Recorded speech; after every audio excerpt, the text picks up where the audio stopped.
Chapter 577.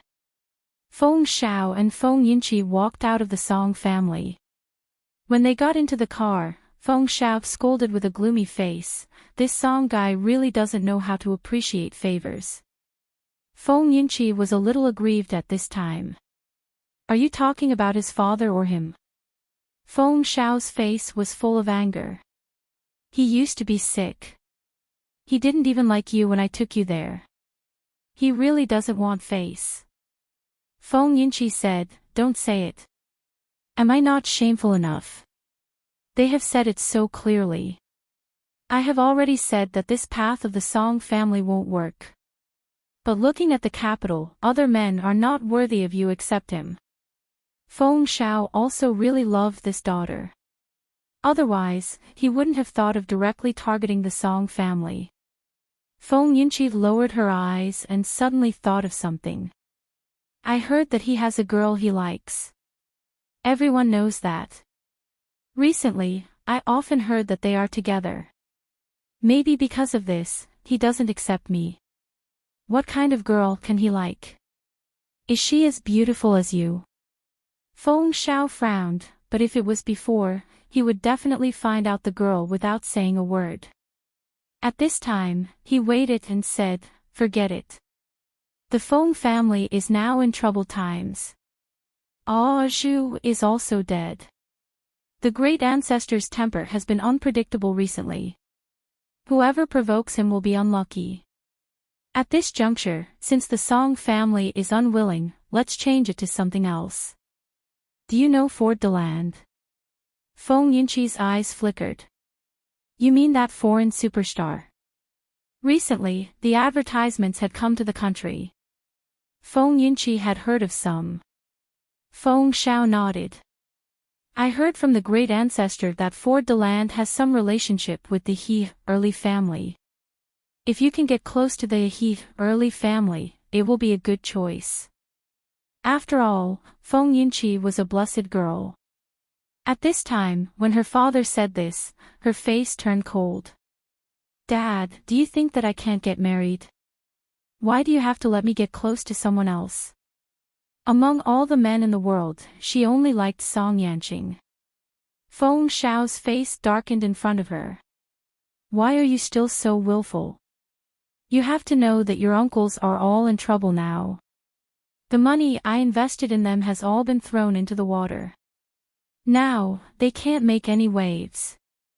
Don't you know why I'm looking for the Song family?" Feng Yinqi immediately fell silent. Feng Xiao saw that she had calmed down and leaned back in his chair. His eyes were rather irritated. "I don't know who did this to us. Why did something like this happen to our family recently?" Feng Yinqi, on the other hand, looked back in the direction of the Song family, somewhat unwilling.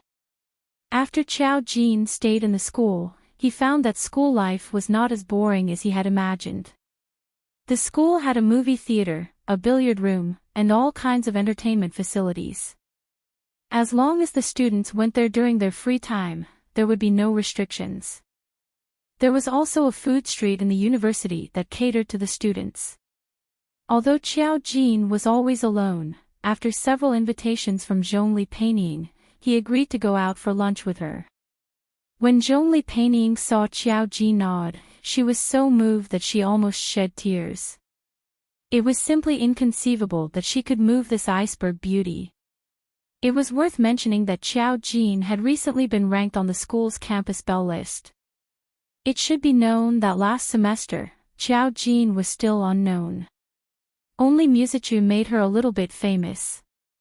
Until the new semester, her beauty finally came out of the circle. Chapter 578. In the past, although Qiao Jin's facial features were beautiful, they could only be called beautiful. She was just like many beautiful vases. There was no shortage of beauties in any university in the capital, especially in a place like Yanhui University. Until this semester, everyone was still a little surprised by the sudden appearance of Qiao Jin, a fairy-like girl. There were many beautiful girls, but those who were beautiful enough to have such temperament were really one in a million. She was like a faint layer of smoke. Standing there, she had an indescribable noble and elegant feeling, as if she would ascend to heaven at any time.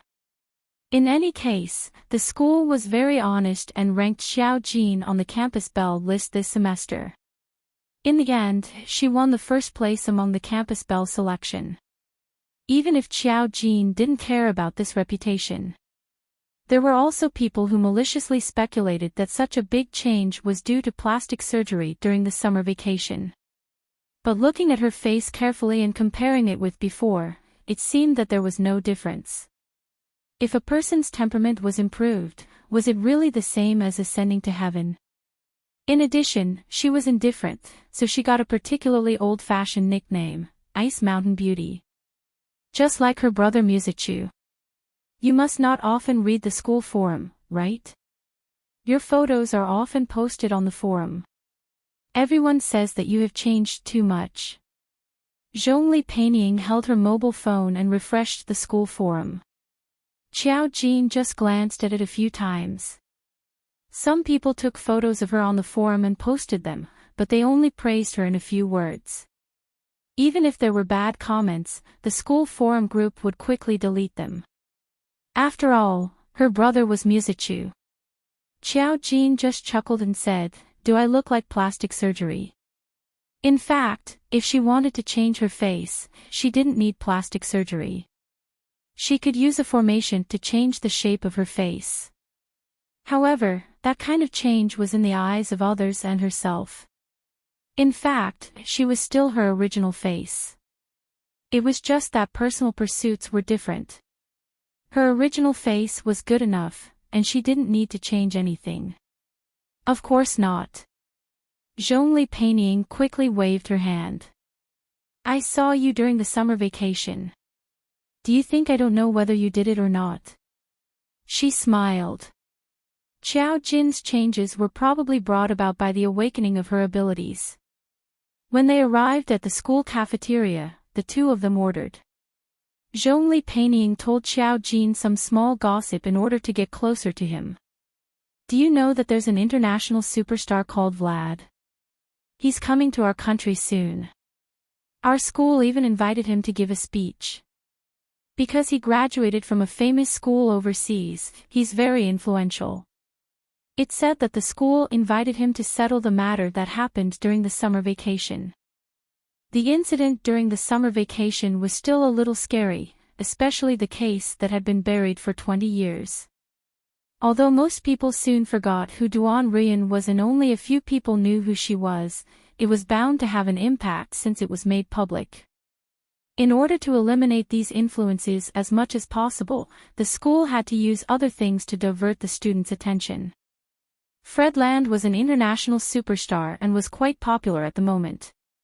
He probably had a lot of fangirls in this school. Just his arrival alone was enough to shock people. Xiao Jin paused for a moment, then his lips curled into a faint smile. "Oh, really?" Zhongli Peining guessed, "You don't usually watch celebrities." Xiao Jin nodded. Zhongli Peining suddenly understood. "It's normal that you don't know. Fred Land is very popular among young people now. He's even more popular in Europe and America." Chapter 579. He was born with that kind of face. Once he debuted, he had all kinds of hype. He even won an award in a big production. His fame was unparalleled. Fame was inevitable. In the eyes of others, he was an international superstar. In Xiao Jin's eyes, he was a thief who stole Song Yanqing's fate. Even if the thief didn't know. Xiao Jin wasn't very interested in this aspect. Zhongli Peining quickly changed the topic. While eating, Xiao Jin took out her phone to look. When she opened the Mao Bao website, there was a new business. She took advantage of her free time to reply. "Anonymous buyer, I want to know, is my daughter still alive? Today, dear, please give me your daughter's name and date of birth." Zhongli Peining saw that she was typing very fast and said, "Are you chatting with someone?" Xiao Jin, I'm doing business. Zhongli Peining, the other side quickly replied. She must be guarding the phone. Xiao Jin didn't even need to calculate the fate of an extremely weak person. She only needed to take a look and some information would appear in her mind. This was an extremely weak person. Moreover, it was actually in her karma. She frowned slightly and quickly replied. Today, still alive. Anonymous buyer, really? Master, is this true? Anonymous buyer, she's still alive. Then where is she? Xiao Jin couldn't guess where she was now. Zhongli Peining was also in front of her. However, this person was actually in her karma. It was a bit surprising. Her karma now was only in the Feng family. Thinking of this, Xiao Jin's eyes narrowed. She felt something in a trance. Today, I can't tell you for the time being. I can only get one piece of information at a time. Zhongli Peining saw that Xiao Jin's expression was a bit deep in thought. At this time, the food was served. Is your business facing a bottleneck? Xiao Jin shook her head. You need to apply for leave in school. What's the reason for applying for leave? Zhongli Peining held the spoon in her hand and was a little confused. You want to go out of school? Xiao Jin nodded. Zhongli Peining rolled her eyes and said, I usually use the excuse of having a stomachache. Well, girls always have a stomachache for a few days every month. But the school has an infirmary, so it's not very reliable. If you don't have an urgent matter and can't say it, the school will most likely not agree, unless your parents ask for leave. Xiao Jin thought for a while and called Xiao Fei. Xiao Fei was watching TV at home. When she received a call from Xiao Jin, she was eating potato chips happily. Jin, do you miss your mother? Why did you call your mother? Xiao Jin's voice came through the phone faintly. Fei Fei, help me apply for leave from the school. I have something to do and need to go out. However, it's not easy to find a reason. The school won't agree. Xiao Fei's eyes widened. Why are you going out of school? Thinking that Xiao Jin might not tell her, Xiao Fei snorted. Just say that you have a stomachache. I used this excuse a lot when I was in school. Xiao Jin. The school has an infirmary.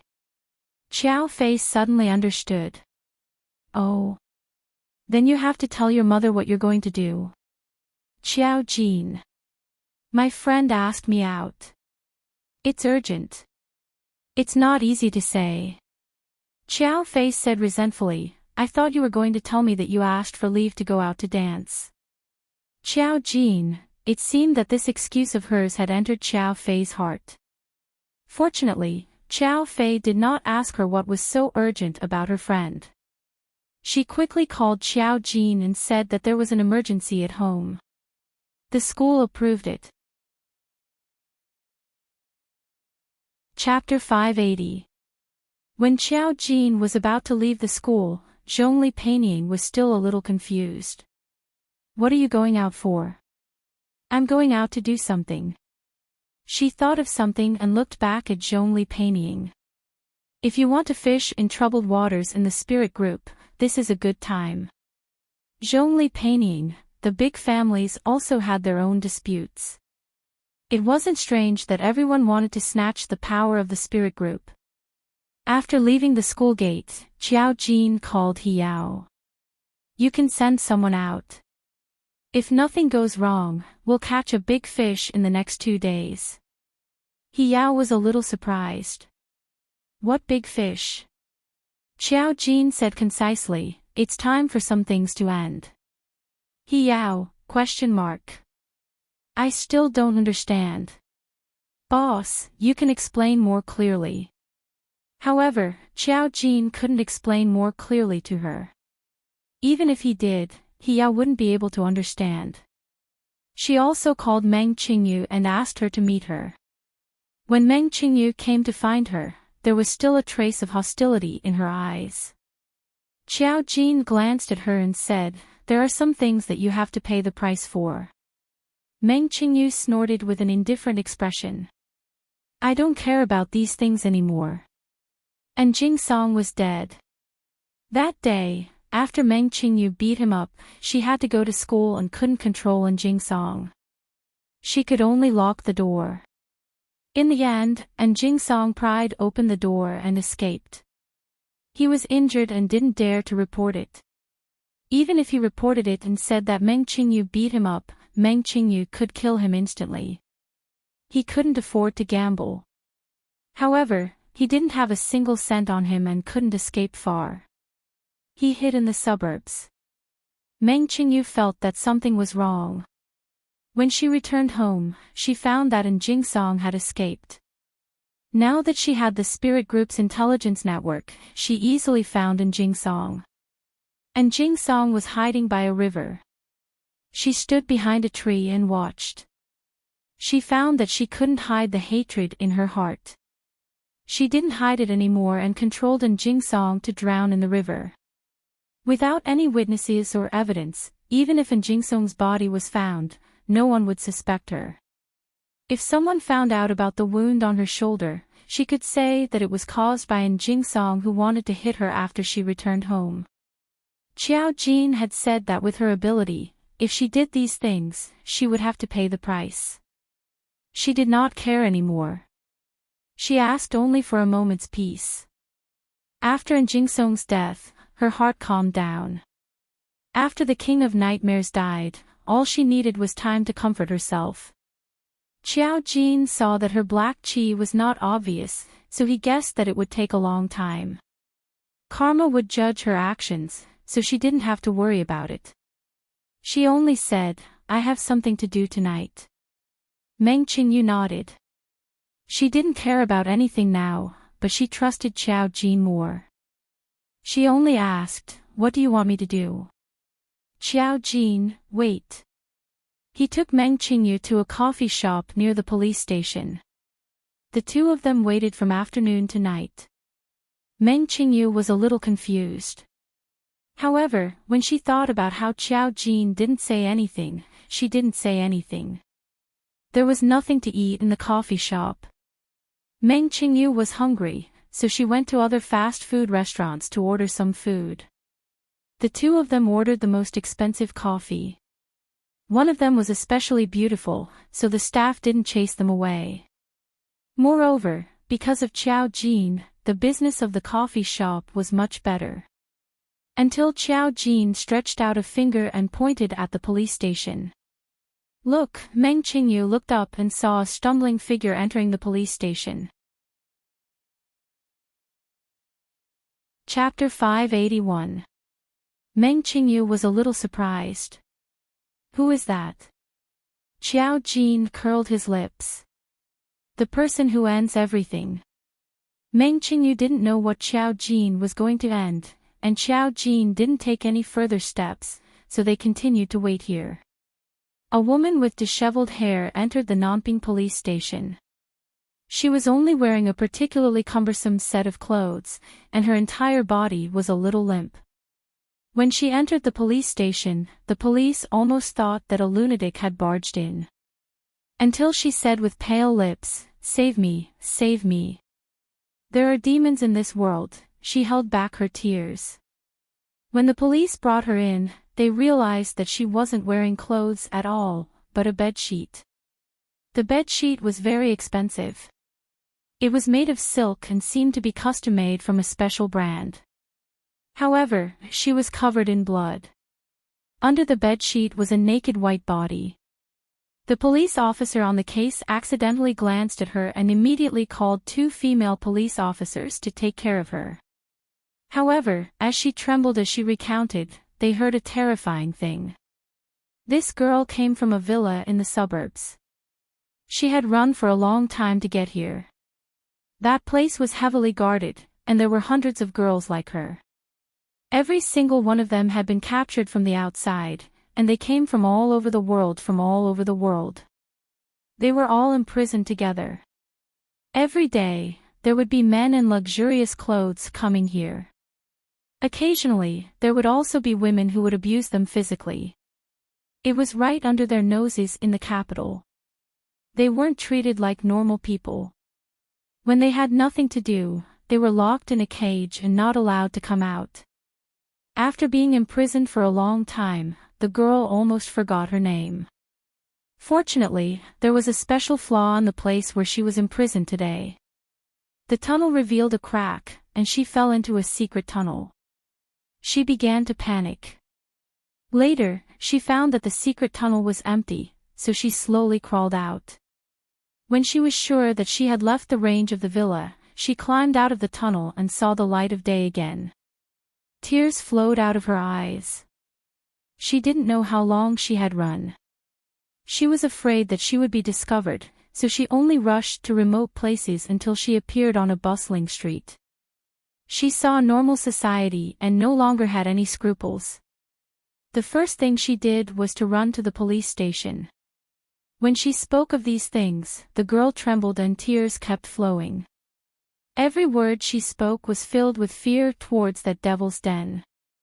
The more the police officers listened, the more shocked they became.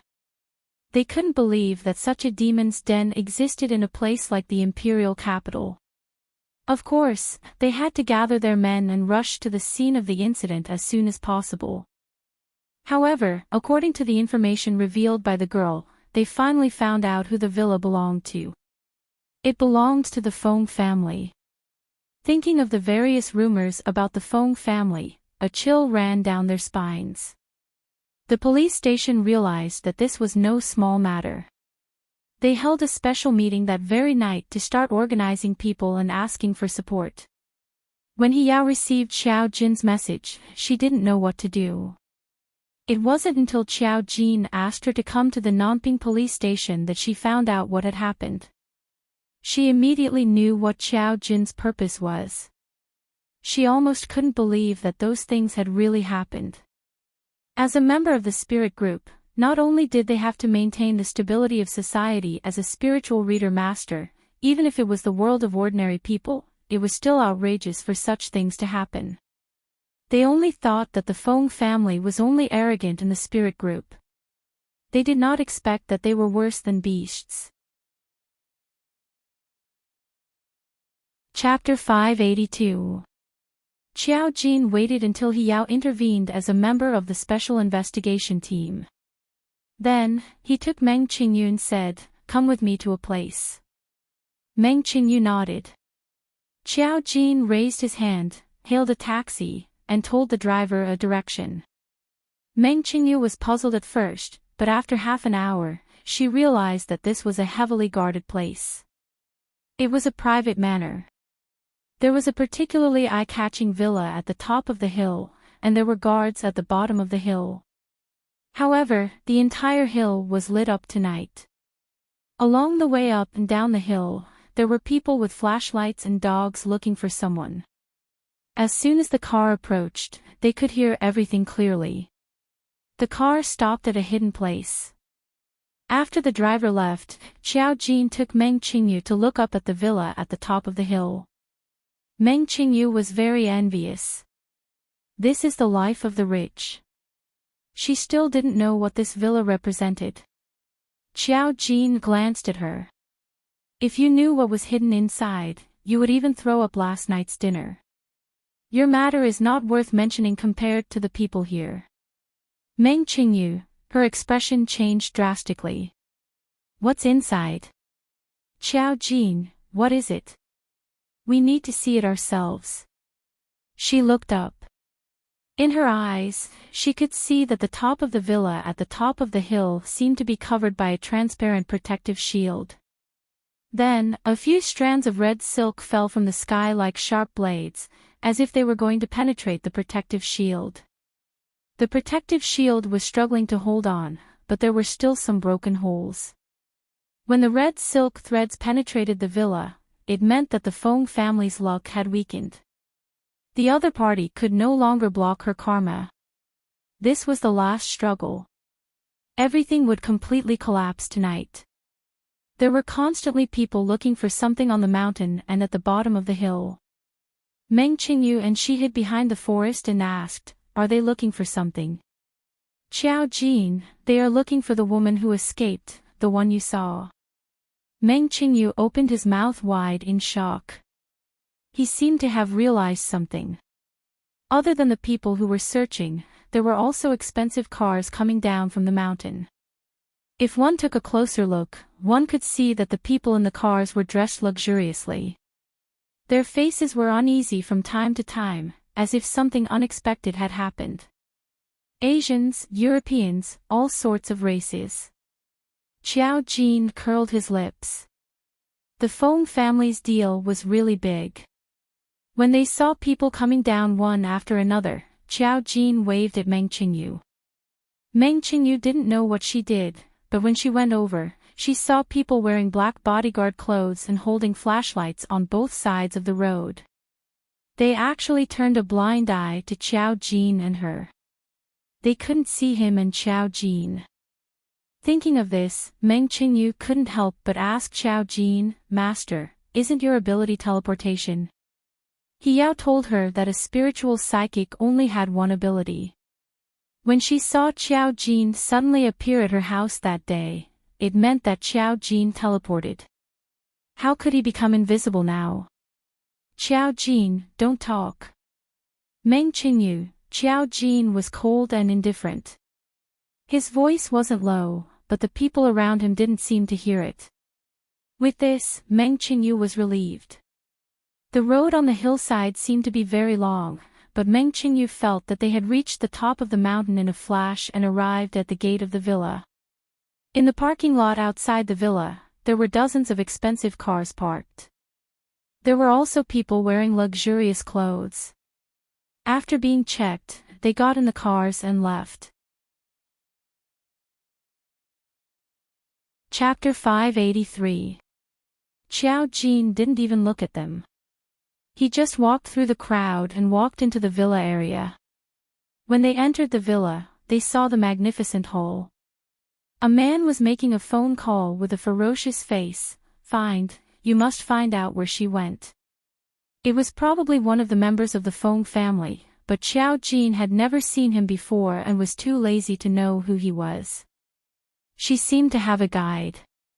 She turned left and right in the villa, bypassing a long and complicated corridor. Along the way, she also saw girls who were not easy to watch. Some of them wore revealing clothes, some only had a thin veil on their bodies, and there were big men watching them. All of them had a numb look on their faces, and there were injuries on their bodies. There were traces of abuse. It was as if they didn't pay special attention to anything in the world. Meng Qingyu looked at all of this, and her heart was shocked. She had always felt that she was in pain. Of course, no one could deny her pain from her position. But in the whole world, the most incomparable thing was misery. You would never know if there would be someone more miserable than you. She almost couldn't restrain herself from attacking the people around her, but she was controlled by Qiao Jin, so she didn't act rashly. Qiao Jin soon came to the top floor. There was no one guarding the surroundings, but the latest high-tech was used. There was an infrared detector here. As long as they casually walked around, they would be immediately discovered. Qiao Jin walked over with Meng Qingyu, and nothing reacted. It was as if they didn't exist. The top floor was a building style with only a door in the middle. It was as if something was hidden behind the door.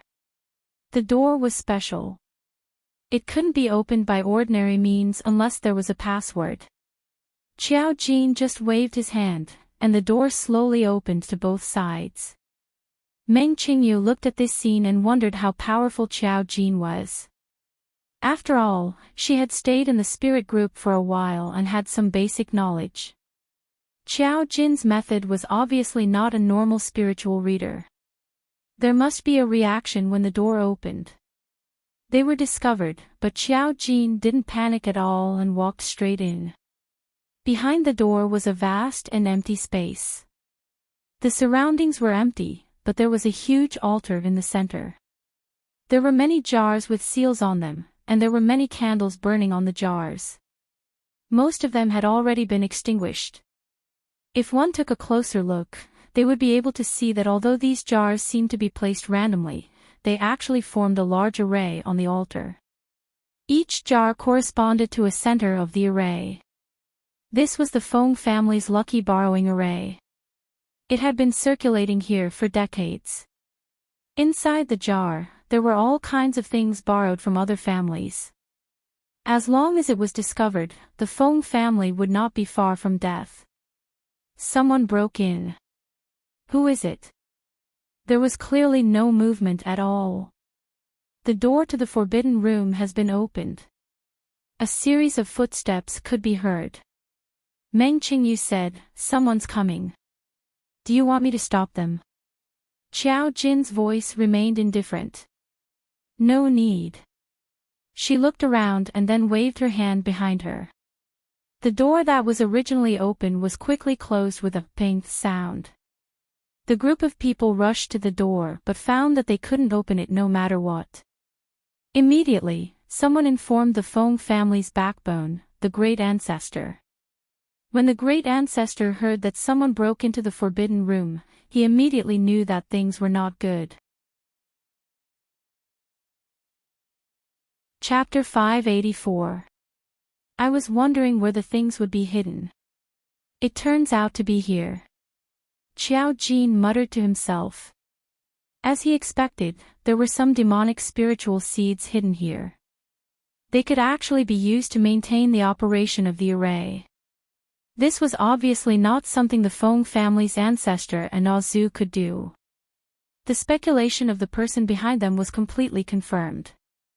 However, other than that, the Fong family couldn't do anything else with the spiritual seeds. Since they were already here, they naturally couldn't come for nothing. She reached out her hand and pinched it gently. All the candles went out, and wisps of black gas surged into her palm. Meng Qingyu naturally couldn't see this scene. The door isolated all sounds. Although she couldn't hear what the people outside were saying, Meng Qingyu also knew that there must be a lot of people outside now. She was a little worried. "Can we leave?" "Qiao Jin, if we can't leave, why did I bring you in?" Meng Qingyu, that's true. She just didn't understand why Qiao Jin brought her here. "So why did you bring me here?" "I don't quite understand."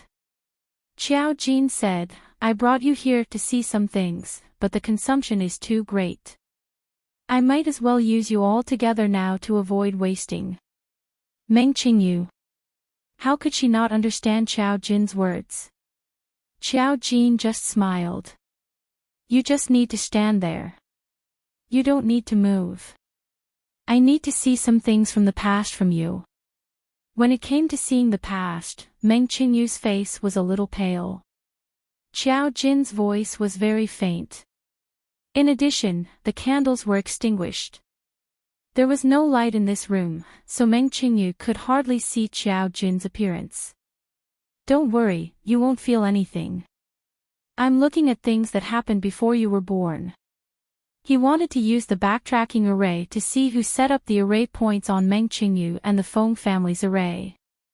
The consumption was too great, and it would be even greater if they were separated. This was also the reason why he brought Meng Qingyu here. To avoid wasting. He could do it all at once. In the darkness, Meng Qingyu couldn't see anything. She could only see a faint light. A wisp of red seemed to penetrate through the air and was reflected in her eyes. Because Meng Qingyu didn't understand, he was inexplicably flustered and closed his eyes tightly. She didn't know what Qiao Jin was doing. Qiao Jin used the Fong family's demonized spirit seed to cast a backtracking array to look at the past. The Fong family's array was set up by someone. She saw the Grand Ancestor and Zhu from decades ago in the flashback. At that time, they were no longer young. They were only from an ordinary family in the imperial capital. They had lived a hard life since they were young. The two of them were brothers.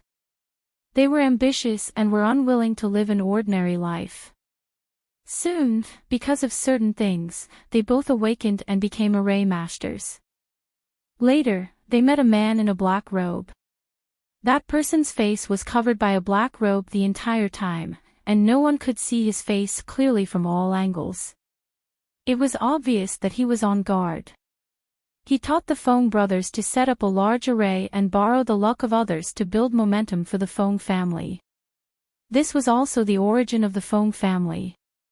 Of course, there was always a price to pay for doing these things. Behind the scenes, the Feng family had done a lot of bloody things. They used others to block the consequences of borrowing luck. Until the last moment, the black-robed man's face seemed to be about to turn around, but he seemed to have noticed something. He actually covered his face with a hand while recalling. Chapter 585. The formation shattered. Qiao Jin curled his lips. Interesting. The memories seemed to be memories, but in a moment, they were all seen.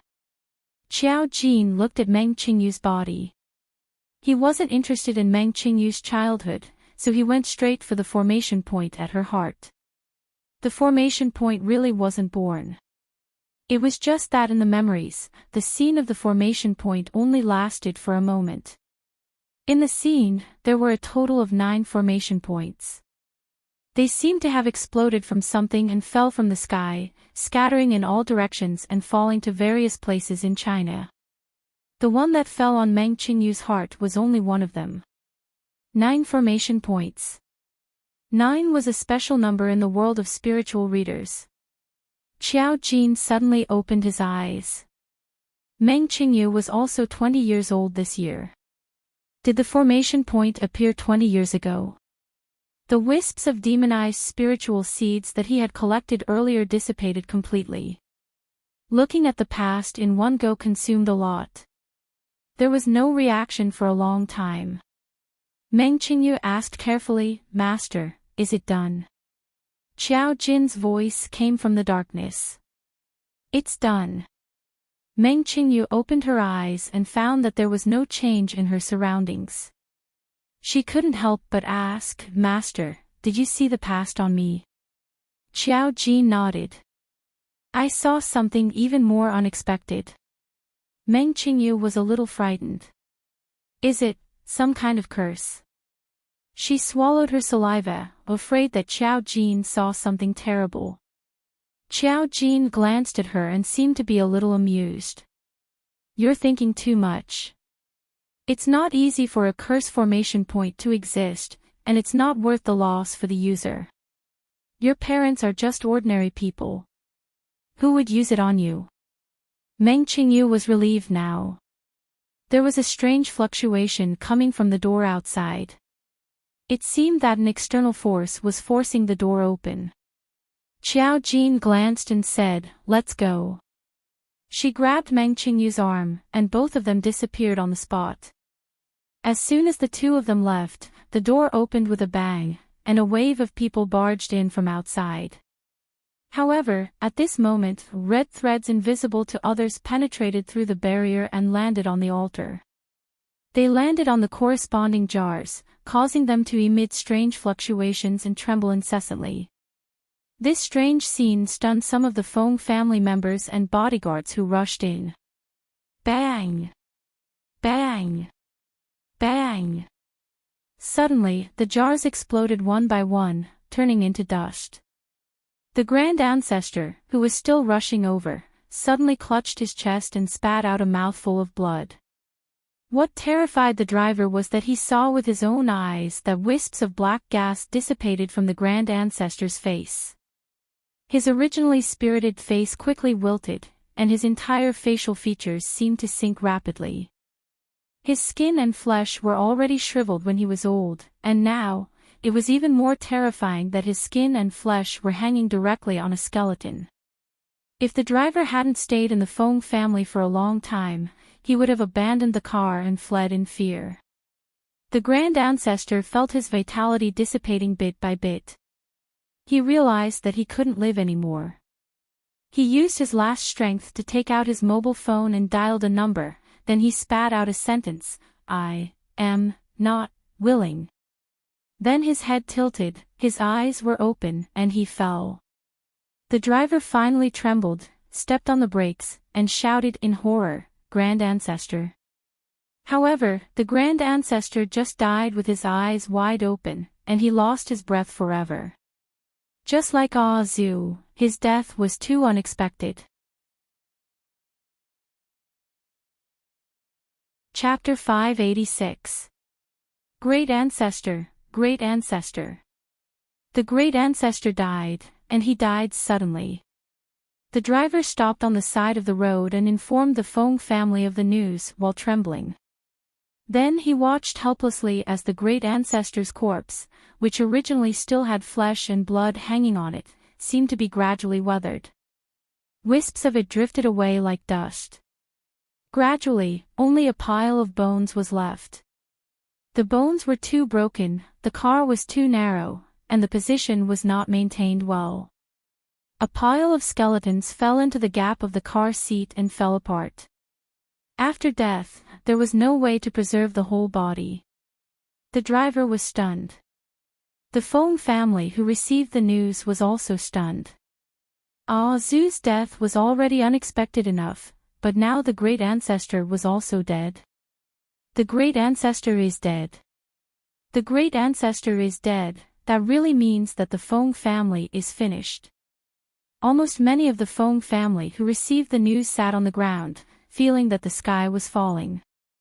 At the same time, the police led by Hiao directly raided the villa. Because someone trespassed the forbidden area and the news of the Great Ancestor's death spread, the entire Fong family was in chaos. At this time, no one had the intention to stop the police, and Hiao's team directly found out. Yu Xia was naturally among them. He had also heard of the Fong family's reputation in the spirit group before. Many of the spiritual readers in the spirit group were also backed by the Fong family.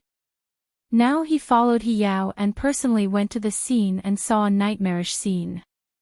He was extremely shocked. Those girls were like livestock. They were locked in the basement one by one. There was no space for them to spread out. They were all shrunk in the cage. Outside the cage, bowls and water were placed. A very small part of them could come out and move freely. But the part of them who moved freely had no so-called shame at all. Even when they broke in, even if they were naked, their expressions were all numb. It was as if they didn't care at all and had no human moral concept. Hiao was glad that she didn't bring Lan Xiaoni and Ishuadai. Hua Yanming and Chao Ikai's faces were full of blue veins, not because they didn't dare to look, but because of anger. In a normal society, it was difficult for normal people not to feel angry and sympathetic when they saw people being kept like livestock. The police who came to take over were even more shocked. The photos and records were sent to the headquarters overnight. The internal department was furious and ordered a thorough investigation of the matter. However, the information in the villa was destroyed too quickly, and most of the people had run away, so they only caught a few fish that escaped the net. They didn't say anything and were quite stubborn. That night, they died in the interrogation room. Such a place must have been provided to many guests, but the information of the guests had been completely destroyed. They had to continue investigating, and no one knew how long it would take. No one knew when the person behind this would suffer retribution. When Qiao Jin left with Meng Qingyu, she asked, "What about those girls?" Qiao Jin said, "The police will be here soon. They will be rescued." Then, what about those people? Meng Qingyu's eyes surged with a special flame. Even though she had experienced dark things, she could not imagine that there was such a sinful thing in this world. She thought of the people who drove away. They might be powerful and influential. How could they be caught? Qiao Jin turned her head, and there seemed to be a strange light in her bright eyes. She said, "Karma will come sooner or later," Lin Feng said. Chapter 587. The girls under the villa were not just simply kept. They were tools used by the Fong family to transfer the punishment of borrowing luck. Many of them had already died. They caught girls from all over the country who either ran away from home or were caught wandering outside. Most of them died because their families did not pay attention to them. In a few cases, their families called the police, but it was impossible to find them. This matter was too big. They were afraid of causing social unrest, so they were asked not to say a word. But they had to investigate thoroughly. The Fong family's ancestor was finished. The Fong family's luck was directly ruined. All kinds of revenge came one after another. Without a protective umbrella, some people wanted the Fong family to die. Moreover, many bottles and jars were found in the Fong family's forbidden room. They were all filled with notes from the wealthy families in the capital and other wealthy families in other places. Outsiders had no way to know what was written on them, but these people would definitely know. Just this point alone was enough to make the Fong family fall into eternal damnation. In the Song family, Song Henning rushed back to the Song family that night. Her face was pale. Song Shireen also received the news. Such a big matter would shake the entire capital. She was afraid that not many people would be able to sleep tonight. I have been a materialist all my life. I don't believe in gods and Buddhas. I only believe in myself. I can't imagine that one day, such an outrageous thing would happen to me and my husband. Song Henning knew what happened to the Fong family. Even if she didn't know much, she knew that the ancestor was dead. Her husband realized that some things had completely collapsed. He powerlessly told Song Henning the reason why the Fong family had prospered for so many years. Song Henning couldn't believe it at all. She also couldn't accept that everything she had enjoyed in the Fong family for many years was obtained by stepping on other people's lives. Even if she did good deeds and was enthusiastic about charity, she couldn't hide this fact. People outside now hated the Fong family. As the daughter-in-law who married into the Fong family, she was afraid that she wouldn't be any better. Song Henning was not worried about anything. She was only worried that her children and the Song family would be implicated. Song Shireen looked at her sister and sighed. The Fong family's matter has nothing to do with you. I know it's fine, but I can't sit still, big brother. Song Henning's eyes were filled with tears. I've lived for more than half my life, but I've never experienced such a ridiculous thing. All my respected uncles, sisters-in-law, and sisters-in-law have become like this. Lin Ming said that now that the Fong family's ancestor is dead, the Fong family is finished, and the descendants have to pay the price. His car accident is a sign. I'm afraid that something will happen to Qian Shui and Qian In. Song Yi-yin was silent for a moment. I shouldn't have let you marry into the Fong family. At that time, I really didn't think the Fong family would be like this. It was just a rumor, but without any proof, who would dare to believe it? At that time, Song Shireen didn't even know that her son's fate had been swapped. I don't regret marrying Lin Ming. It was impossible for a family to be filled with scum. There would always be people with good hearts, and Fong Lin Ming was like that. After all these years, he knew about his family situation and had tried his best to get rid of it, but there was nothing he could do. No wonder he often told Song Henning and the others not to get too close to the other members of the Fong family. The few people who interacted with him were also the ones Fong Linming trusted. He didn't even interact with Fong Linming's own brother. But some things would eventually be implicated. Chapter 588. Lin Ming got into a car accident. Song Shireen frowned. This matter was indeed difficult to handle. The main thing was, who knew who was taking revenge on the Fong family? Even the Fong family could be destroyed. She didn't know what kind of terrifying existence was behind this. Song Shireen had consulted the spirit group. None of them had such a strange power. She couldn't help but think of Xiao Jin, but she didn't have a chance to ask. At this moment, Song Yanqing actually brought Xiao Jin over. Song Yanqing was wearing a white tang suit. The buttons of his jacket were buttoned all the way to his neck. He was meticulous and had a graceful style. The young master of an aristocratic family was like jade. A gentleman was like jade. He was as indifferent as bamboo.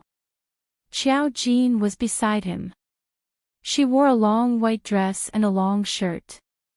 The two of them walked in like a match made in heaven. Even Song Henning was a bit dazed. She had never seen Xiao Jin before. When Song Yanqing was hospitalized, Xiao Jin was hospitalized. Song Henning was at the Feng family. When she rushed over, Xiao Jin had already left. She had never heard of Xiao Jin's existence from her brother. She only heard rumors in the capital that her nephew had a girl by his side. Song Henning looked and was a bit surprised. "Father, aunt." Song Yanqing came in and greeted them gently. Xiao Jin looked at them from the side and only called out to Song Shireen, "Mr. Song." Song Shireen nodded and pointed at Song Henning. "Xiao Jin, let me introduce you. This is my sister. She is also Song Yanqing's aunt." Xiao Jin looked at Song Henning and nodded. Song Henning was a bit surprised. She looked at Song Yanqing and then at Song Yanqing. She forced a smile. It seems that Song Yanqing also has someone he likes. Song Shireen suddenly coughed. "No, Miss Xiao is Song Yanqing's friend." Song Yanqing smiled and didn't speak. Xiao Jin didn't care about Song Henning's slip of the tongue. Song Henning raised his eyebrows slightly. "Just a friend." Song Shireen said, "Yanqing, why did you bring Miss Xiao here?" "Originally, she came to tell me some things. I thought that aunt was here, so I brought people over. Presumably, aunt also knows about the Feng family's matters." Song Henning looked at the deep meaning in his nephew's eyes and his heart skipped a beat. "You already knew, didn't you?" Song Yanqing's voice was unhurried and elegant. "Even if I knew, my aunt didn't believe me when I reminded her." This was the truth. Even if Song Yanqing said it, Song Yanqing would only think that Song Yanqing was crazy. If Feng Linming hadn't said these things himself tonight, including the strange things that happened in the Feng family recently, she would never have believed it. Song Henning was just a little incredulous. "Yanqing, how did you know?" Song Yanqing usually went to the company or the hospital. Everyone knew that he was in poor health and didn't go to complicated places. Where did he find out about these things? Song Yanqing tilted his head and glanced at Xiao Jin. His eyes were much gentler. "I found out from Xiao Jin." Song Shireen said in a timely manner, "Henning, Miss Xiao is an expert. Yanqing's matter is thanks to her. In addition, Miss Xiao also knows a thing or two about the Feng family's matters." Of course, it wasn't as simple as knowing a thing or two. It was just that the cause and effect was caused by her. There was no need to say such a small thing. Song Henning looked at Xiao Jin with some surprise. She was so young, what did she know? Song Henning had some doubts about the expert her brother mentioned. She didn't know what Xiao Jin did. Chapter 589. The Feng family is destined to be finished now. There will be others to settle the subsequent matters for him. Xiao Jin also repeated what he told Song Yanqing when he came here tonight. As for the others in the Feng family, her faint gaze moved to Song Henning. The price that should be paid is destined to be paid, but it won't endanger their lives. Won't endanger their lives. Song Henning still felt a little dizzy. Didn't this mean that something was going to happen? Qiao Jin said, just like Feng Linming. Song Henning collapsed in her seat. She wasn't afraid of herself. She was always worried about her children. Even if it didn't endanger their lives, if something happened and left any sequelae, it would be a big deal. Song Henning felt so wrong that she wanted to cry. She was also raised by the Feng family. When she married into the Feng family, she didn't expect the Feng family to be in such a situation. Now that the Feng family had declined one after another and even her own children were going to be involved, how could she not feel wronged? Even if there was no Feng family, could it be that she could not raise her own son and daughter? Unfortunately, there were no ifs in this world. After all, her children grew up in the Feng family and received an education in the Feng family. It was already very fortunate that they didn't grow up crooked. Seeing Song Henning's appearance, Song Shireen couldn't bear it. After all, she was her younger sister and she really didn't do anything wrong. Growing up in the Song family, their Song family's education had always been elite. They would never do something like the Feng family. But when her gaze turned to Qiao Jin shook his head gently. The karma had been settled. As for what would happen to Song Henning and the others afterwards, she couldn't say for sure. What was certain was that Song Henning wasn't in much danger. The main danger was Feng Qianshui and Feng Qianan. Seeing Qiao Jin shake his head, Song Shireen was still a little disappointed. However, as long as she was still alive, it wasn't unacceptable to have a chance to recover like Feng Linming. She just had to suffer for a few years. Song Shireen still wanted to persuade Song Henning. After all, she was very uncomfortable now. After Qiao Jin and Song Yanqing left, Song Yanqing asked her, "Is there no room for negotiation at all?" Qiao Jin looked at him and said softly, "The karma has been settled. The fall of the Feng clan is just a follow-up effect. As for what will happen to their people, the unseen world has its own arrangements. Your aunt will be fine. Feng Qianan and Feng Qianshui might experience some twists and turns. I've said it before. If you enjoy it, even if you don't know about it, you'll have to bear the resentment. This is not a paradox. For those who died in the hands of the Feng family, it was already a very fortunate thing to pay the price after enjoying it." Song Henning's passion for charity was not useless. At the very least, it could resolve part of the problem to a certain extent. Everything else was up to fate. The price they would have to pay would not necessarily come now, but at a certain point, perhaps in their middle age, or in their later years. Or perhaps it would be imperceptibly and slowly revealed with time. Qiao Jin raised his head, looked at the sky, and said softly, "I never cared about everything in this world, but now I'm slowly understanding it a little. If the Feng family hadn't met me, you have to know that more people would have died. No one could stop the Feng family. Perhaps the Feng family would continue to commit such sins. Feng Yibing and people like them would continue to be free and unfettered." Chapter 590. Qiao Jin had always been indifferent.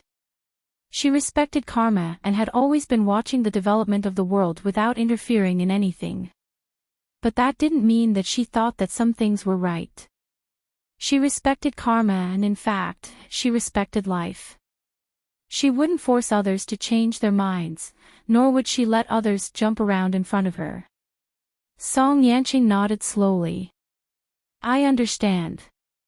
After a long time, he smiled again. "Aunt won't be a big problem. After all, she has us behind her. If anything happens, the Song family will be there." The two of them walked towards Song Yanqing's courtyard. Song Yanqing asked her, "Don't you need to go back to school today?" Qiao Jin said, "I've asked for leave. If I go back now, the school will be closed. I'll go back to the Mu family later."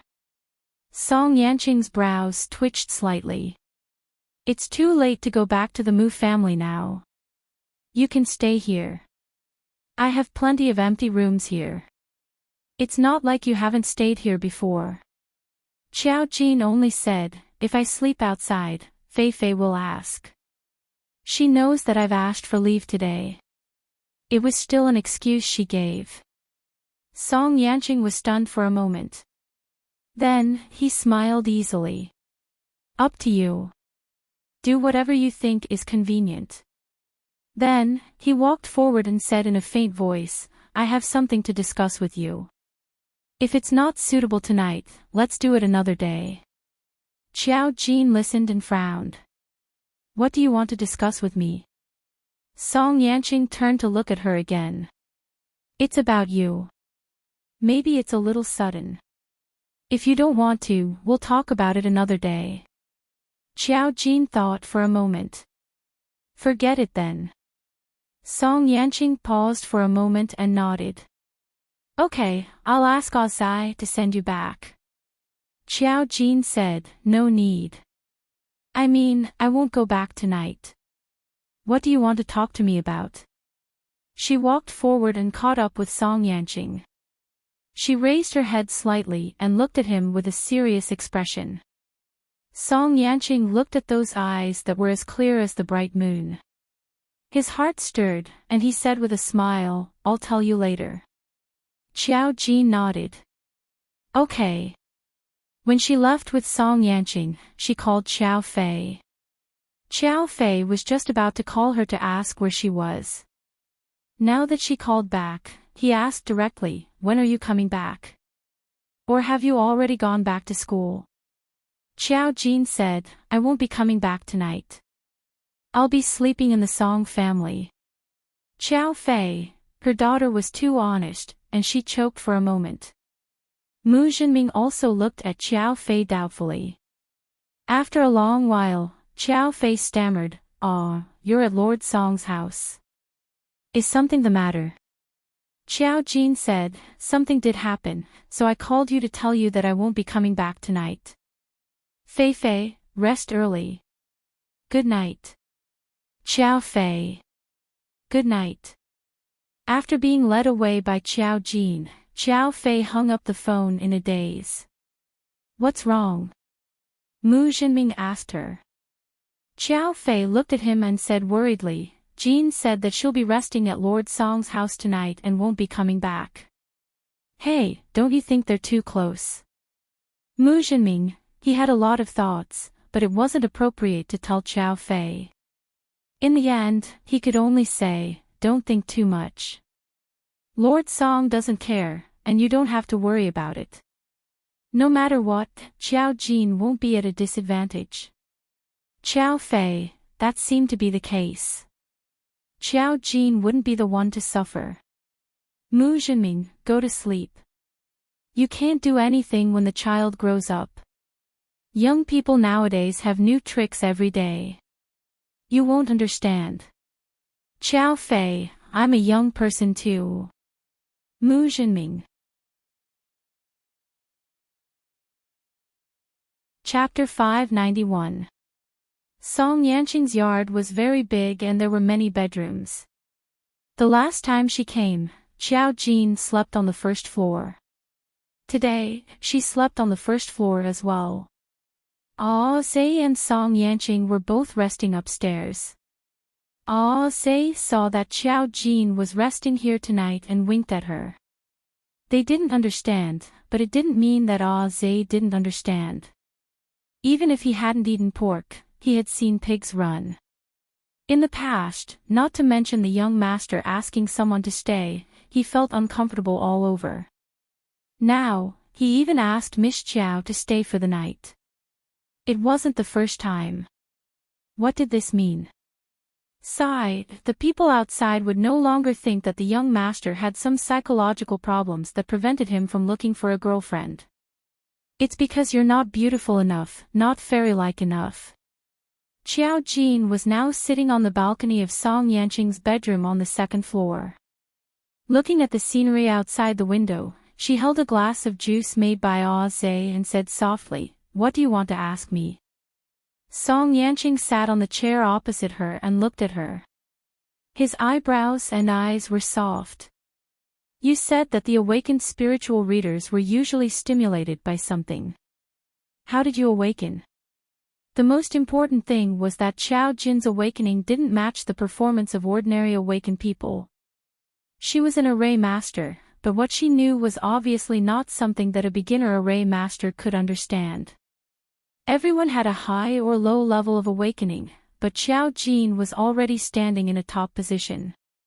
She seemed to be born with a lot of knowledge. Xiao Jin heard this, her eyelashes trembled slightly, and her eyes blinked slightly. What should come will always come, and Song Yanqing will always ask. She said, "Isn't it the matter that you know? I committed suicide." After committing suicide, her consciousness returned and she became like this. Song Yanqing lowered his eyes and looked at her again. His tone was thoughtful. "That matter must have caused a lot of shock to you." In fact, he could feel that it wasn't just because of that matter. It was because Xiao Jin seemed to have changed into a different person. No matter what, there was still some information about the past. The sudden change in a person was too great. Of course, many people wouldn't believe in illusory things if they hadn't experienced it. This was also why Qiao Fei and the others only suspected it and didn't think about other aspects. Song Yanqing now knew that the world was bizarre. There were many things that could not be explained.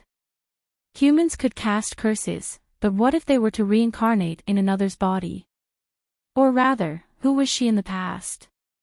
In fact, Song Yanqing really wanted to know. Xiao Jin heard the deeper meaning in his words. She thought for a moment and nodded slightly. She didn't want to talk about what had happened in the past, so she didn't want to talk about it now. There was no such thing as resurrection. Xiao Jin's body had always been hers. She was destined to awaken in this era. Regardless of whether she woke up or not, the life of her consciousness would be cut off at that time. Her soul had been separated during the 10,000 years of wandering, and some of them had become Xiao Jin in the past. When their souls merged, they naturally became a complete her. Song Yanqing knew that she had a secret, but now was not the right time. He just looked at Xiao Jin, suddenly stood up, and touched her hair. Everything is over now. Her hair was soft. Just thinking of what she had experienced before, his eyes narrowed slightly. He had investigated those people a long time ago, and they had all mysteriously met with mishaps in their homes. Now, they had all disappeared without a trace, and the most obvious one was Feng Feihe. He didn't know who Feng Feihe was before.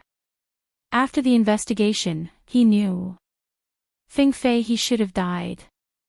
He knew that something had changed to cause the current situation of the Feng family.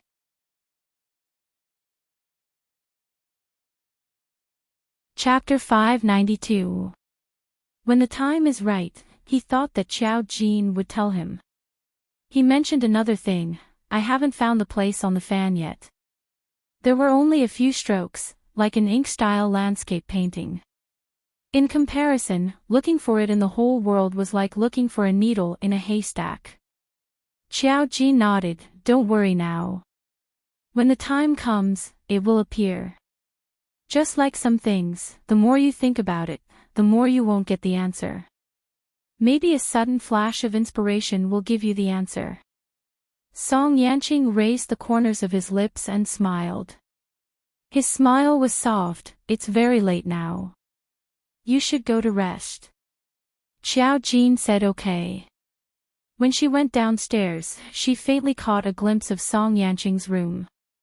There was a black aura flowing. It was just very faint, so faint that she thought it was almost an illusion. That was not the death aura on Song Yanqing's body. She withdrew her gaze, went downstairs, and entered her room. The guest room of the Song family was also very big. After she lay in bed, she received a message from He Yao.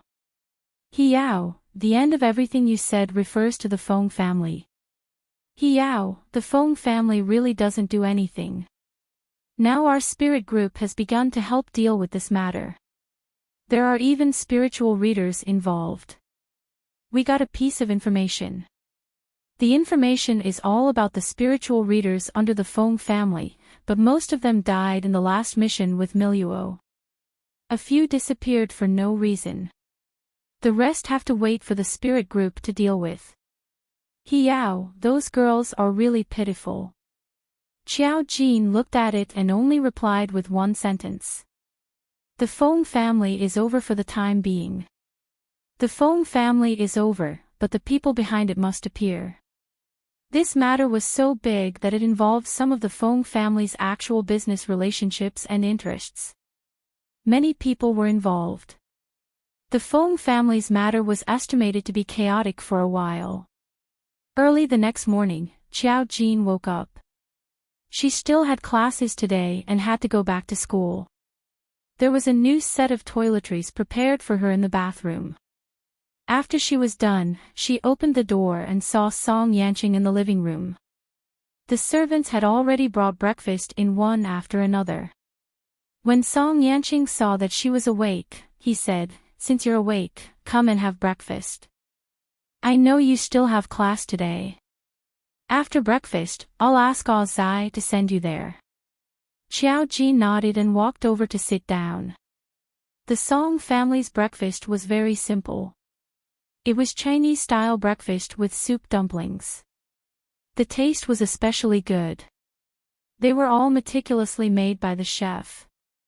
Qiao Jin didn't stand on ceremony. After eating, he said, "I'm going to school." Song Yanqing said directly, "My mother and sister will be here in the afternoon. I'll pick you up and have dinner with you tonight." Qiao Jin nodded. They had already agreed on this matter. Before leaving, Qiao Jin waved at Song Yanqing. "See you in the afternoon."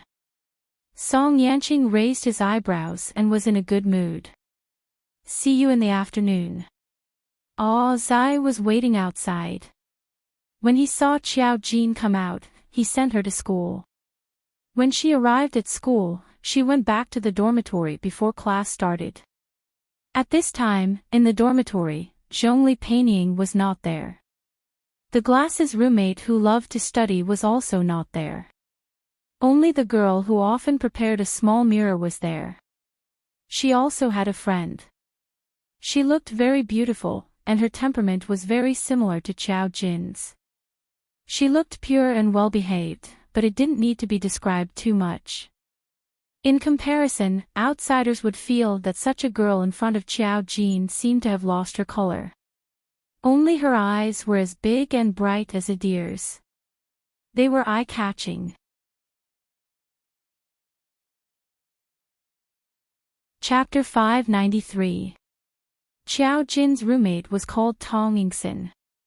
The friend she brought was sitting in her seat. They were talking and laughing. Seeing Qiao Jin suddenly push the door and come in, they both fell silent.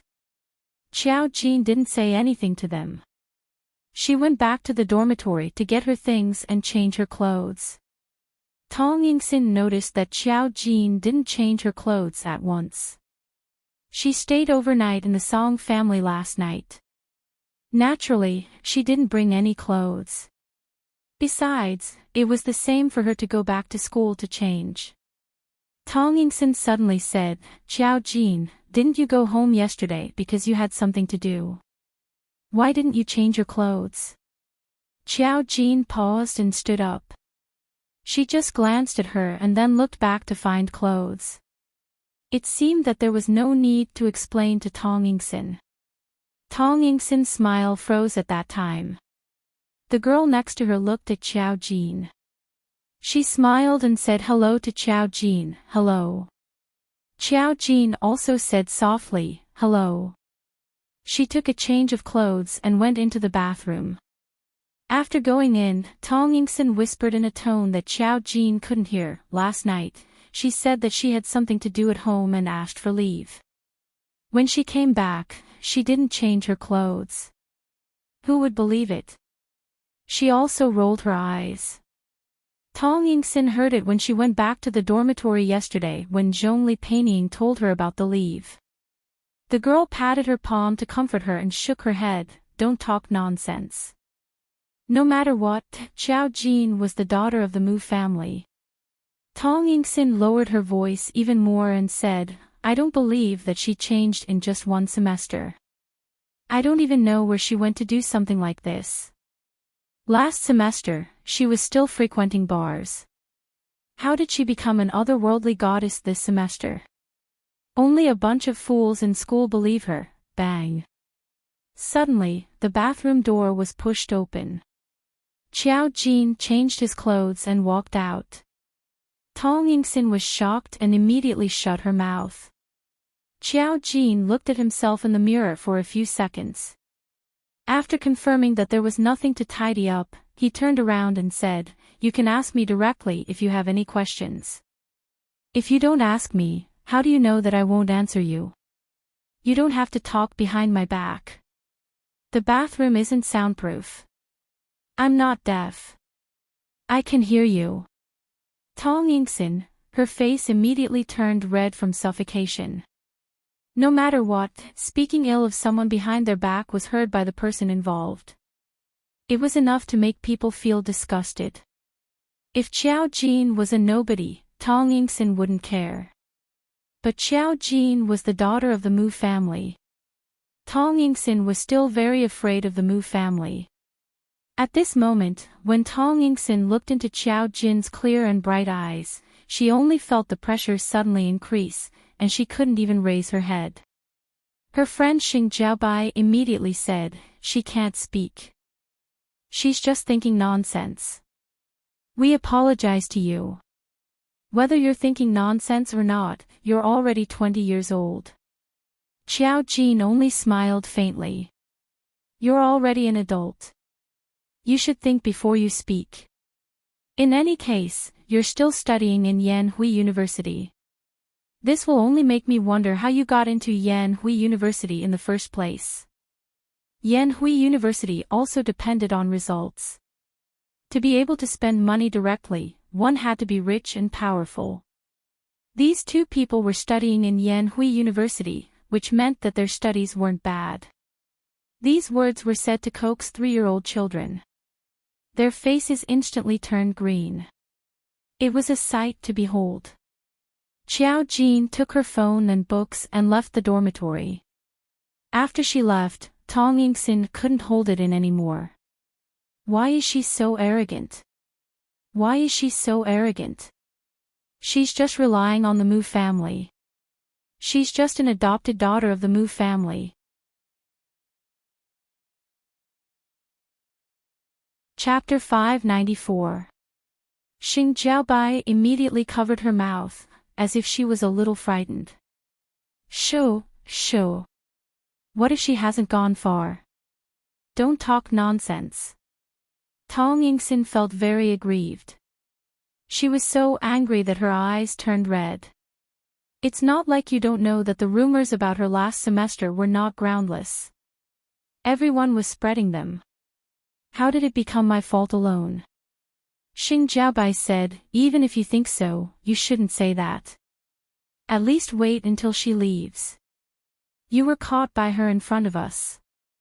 We really don't have any evidence. What can we do? Tong Yingxin grabbed Xing Jiaobai. Jiaobai, you are good-looking and good at studying. You should be the campus belle. I really don't know why the school is so blind to choose her. Xing Jiaobai pursed her lips and smiled. Yingxin, you don't understand. I'm not as good-looking as her. Otherwise, everyone wouldn't have chosen her. Besides, the most important thing for students is to study. We can't pay attention to these superficial things. Tong Yingxin held her arm. Jiaobai, you're the best. You're not like someone who got in with money. You're still talking about us. Xiao Jin's grades were good now, but it didn't change the fact that she transferred here halfway.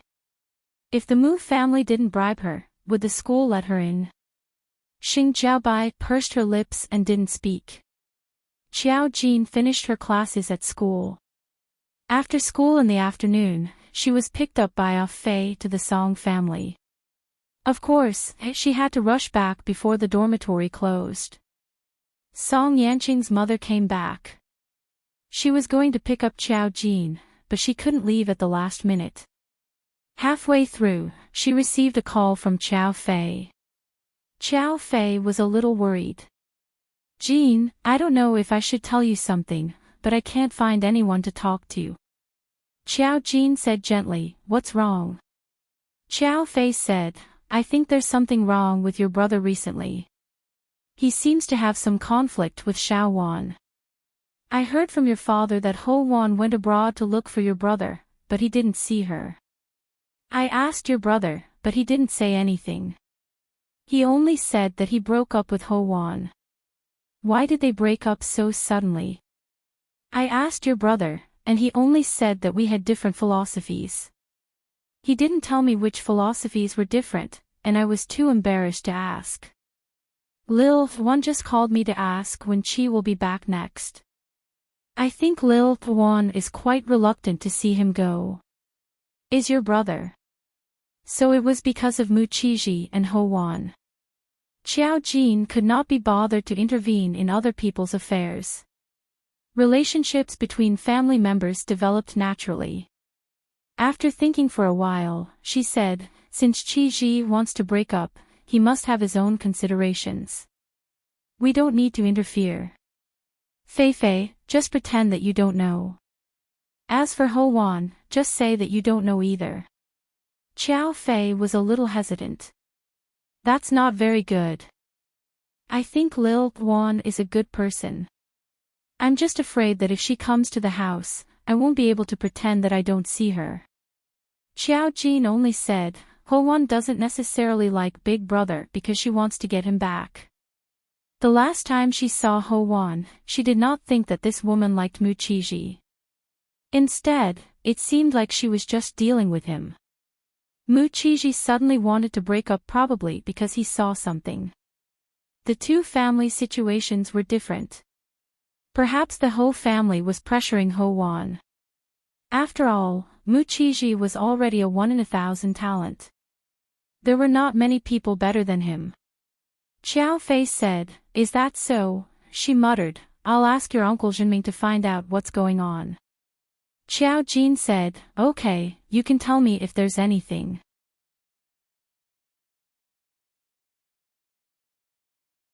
Chapter 595. When she arrived at the Song family, Xiao Jin saw Song Yanqing's mother. She had only caught a glimpse of her in the hospital last time, so she had a slight impression of her. Song Yanqing's mother was a typical Huaxia socialite. She wore a custom-made cheongsam and looked pretty good. She was very similar to Xiao Fei, and they were both well-maintained. However, Xiao Fei was a little more like a child and didn't look old. Song Yanqing's mother could tell that she really took good care of herself. Her figure and appearance were not worse than a young person's.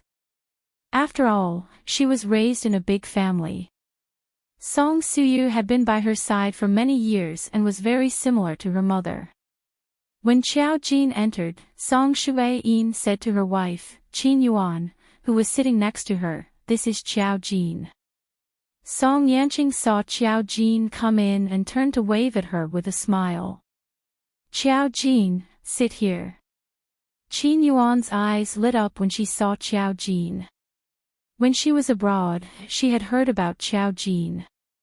Now that she saw her, she realized that this girl was really good-looking. It seemed that she was a good match for her son. No one knew a son better than his mother. In addition, her son had already admitted that he liked her when he came. The more Qin Yuan looked at Xiao Jin, the more satisfied she was. However, her son said that he hadn't won her hand yet. She didn't expect that with her son's appearance and conditions, he would be so disappointing. Song Suyu had seen Xiao Jin before, so she wasn't surprised to see Xiao Jin now. She smiled at her. After all, she was the person who saved her brother. No matter what, she was happy to see her. She came back, and Ding Dang also appeared. She meowed beside Song Suyu. After all, Song Suyu had given Song Yanqing, so it recognized her. But it didn't dare to run to Qiao Jin. Qiao Jin walked over and smiled at the crowd. Hello. Qin Yuan smiled gently at Qiao Jin. Qiao Jin, I've heard my son mention you before. You are indeed a man of striking appearance. Look at your face. Although it was a simple compliment, it was sincere. People who didn't know better would think that Qin Yuan was just looking at looks. Although she felt that her future daughter-in-law was good-looking. That's right, he had already made up his mind. Her son was already 25 years old. She had to worry even if she didn't. It would be easy to explain if he wasn't married at the age of 25. However, he didn't even have a girlfriend at the age of 25. He didn't even have a close female friend before. This was what made people worried. Now that there was Qiao Jin, Qin Yuan felt relieved. The more he looked at Qiao Jin, the more he liked him.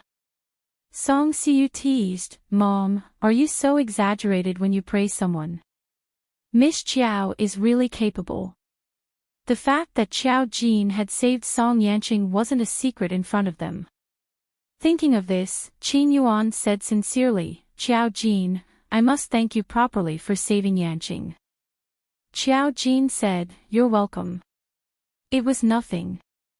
Song Yanqing, it wasn't a simple matter at that time. Song Yanqing thought that if it weren't for the death aura on him, Qiao Jin probably wouldn't have saved him at all.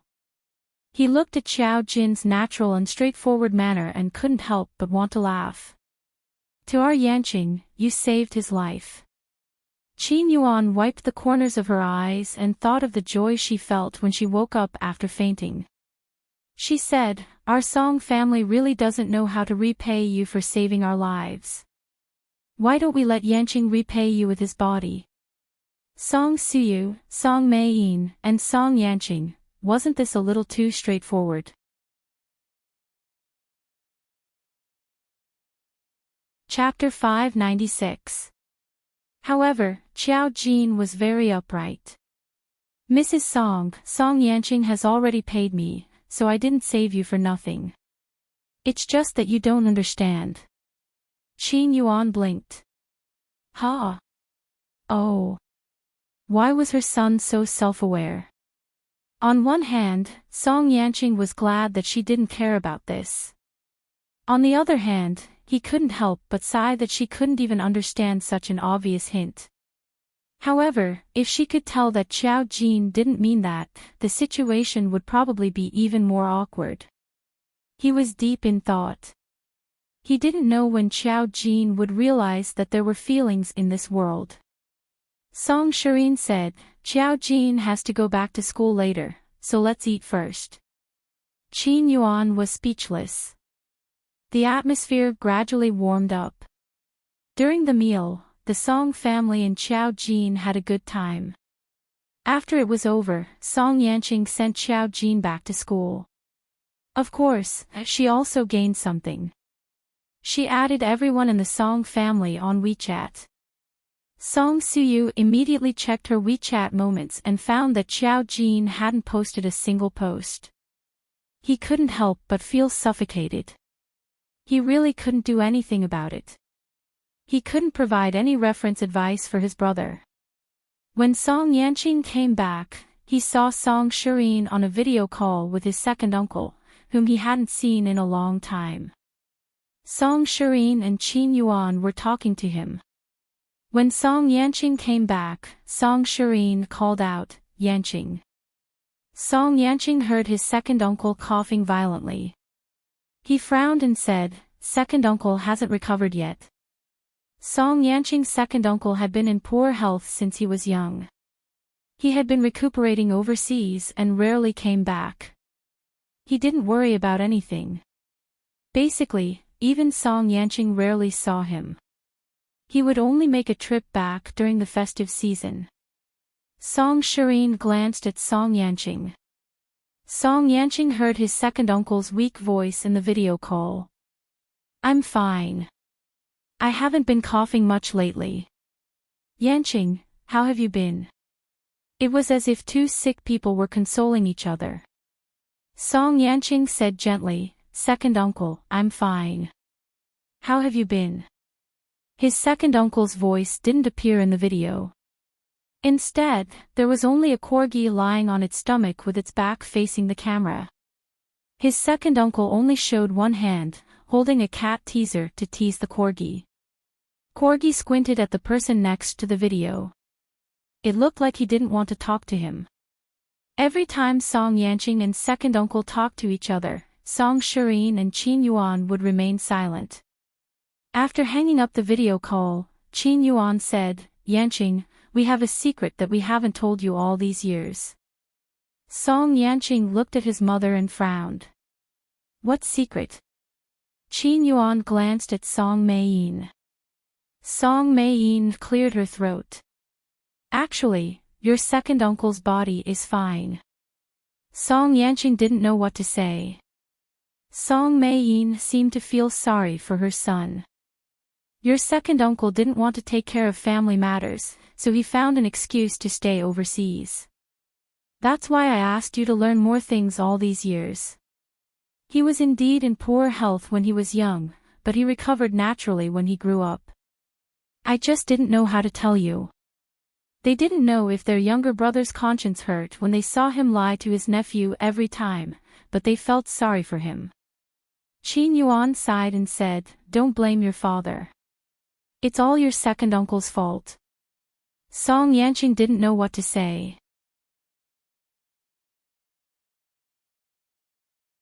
Chapter 597.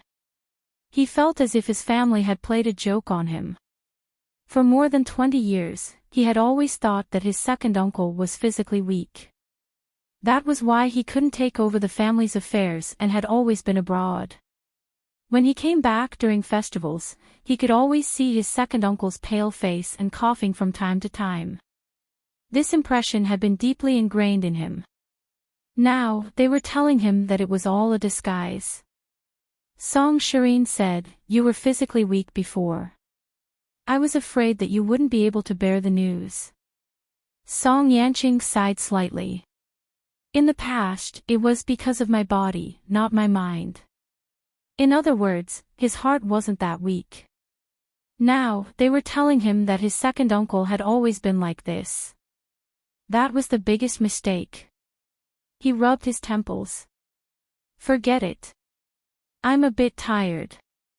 I'm going to rest first." Qin Yuan said nervously, "Go ahead.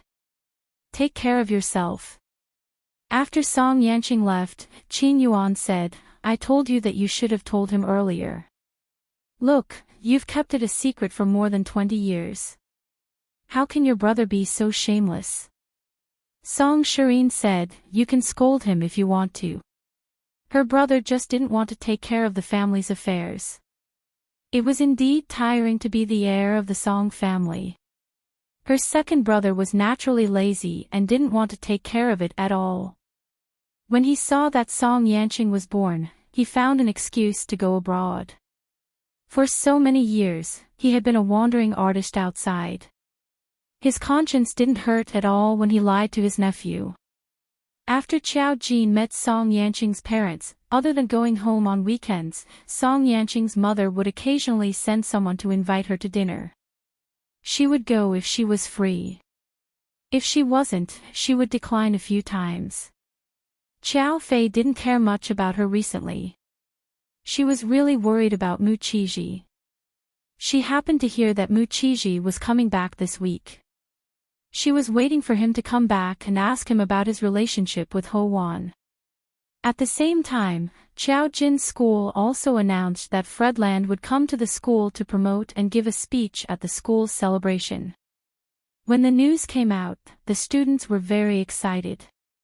He had a lot of fans here, especially in the past few months. He had been very popular in China.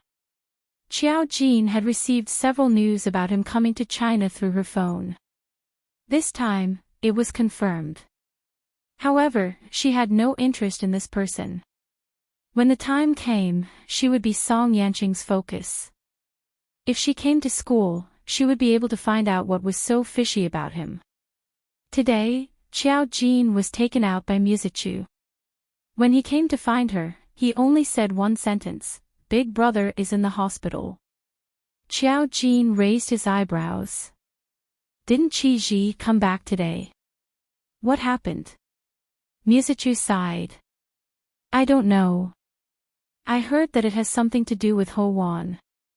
Mom didn't want me to tell you on the phone, but I think it might be better if you go.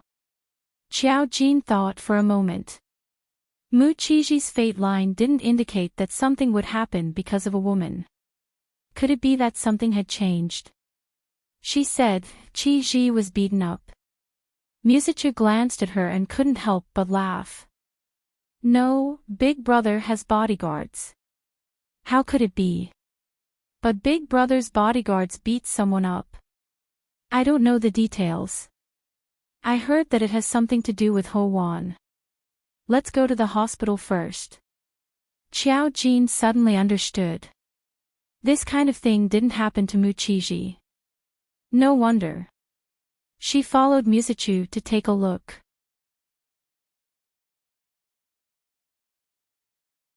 Chapter 598. When they arrived at the hospital, Xiao Jin and Musichu happened to see Ho Wan and Mu Qiji talking about something. Ho Wan still looked dignified and generous, but now she looked anxious. She pulled Mu Qiji's arm and looked a little uneasy. It's my fault. I didn't make it clear to him. I'm sorry to disturb you. I didn't want it to be like this. Mu Qiji was dressed in a suit. His well-ironed suit made him look proper and indifferent.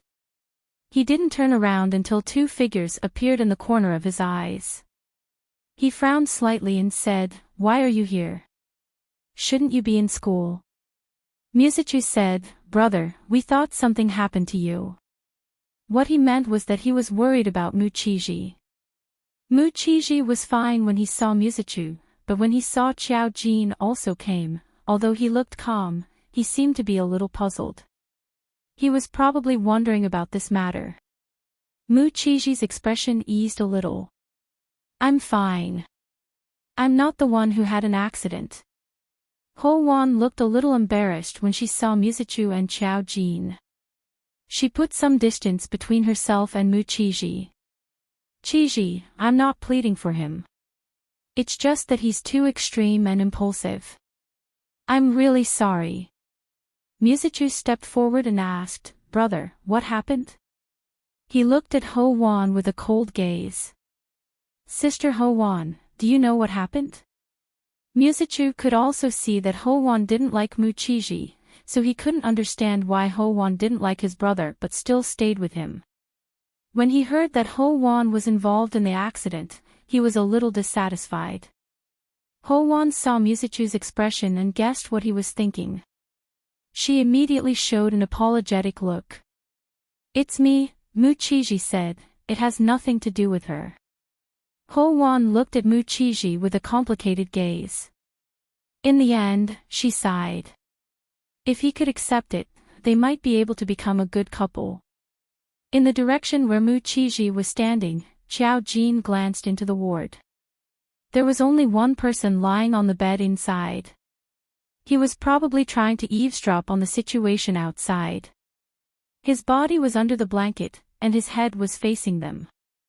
There was a hint of arrogance in his eyes, and he looked a little young. As he stared in this direction, there was a sinister look in his eyes. He was probably the one who was beaten up. Mu Qiji didn't want Musichu and Xiao Jin to see more, so he said to Ho Wan, Let's talk about our business later. I have to take my brother and sister home now. Ho Wan didn't stop her. It might not be a good thing for her if more people knew the truth. When she saw Mu Qiji turn to leave, she couldn't help but ask, You won't tell, right? Mu Qiji looked back at her with a faint smile on his lips. He was polite and cold. Miss Ho, you think too much. I will do what I promised you. Musichu and Xiao Jin watched the two of them talk in riddles. Unlike Musichu, Xiao Jin saw something from the man on the bed. When Musichu walked out of the hospital and wanted to ask Muchiji, Xiao Jin suddenly said, "Is that man Ho Wan's boyfriend?" Muchiji immediately turned to look at her and said in a thoughtful tone, "Jin, don't talk nonsense." Musichu was a little stunned, which was rare. Boyfriend? Didn't Ho Wan just break up with Muchiji? Did she find a new boyfriend so soon? But didn't she call mom and say that she didn't want to break up with Big Brother?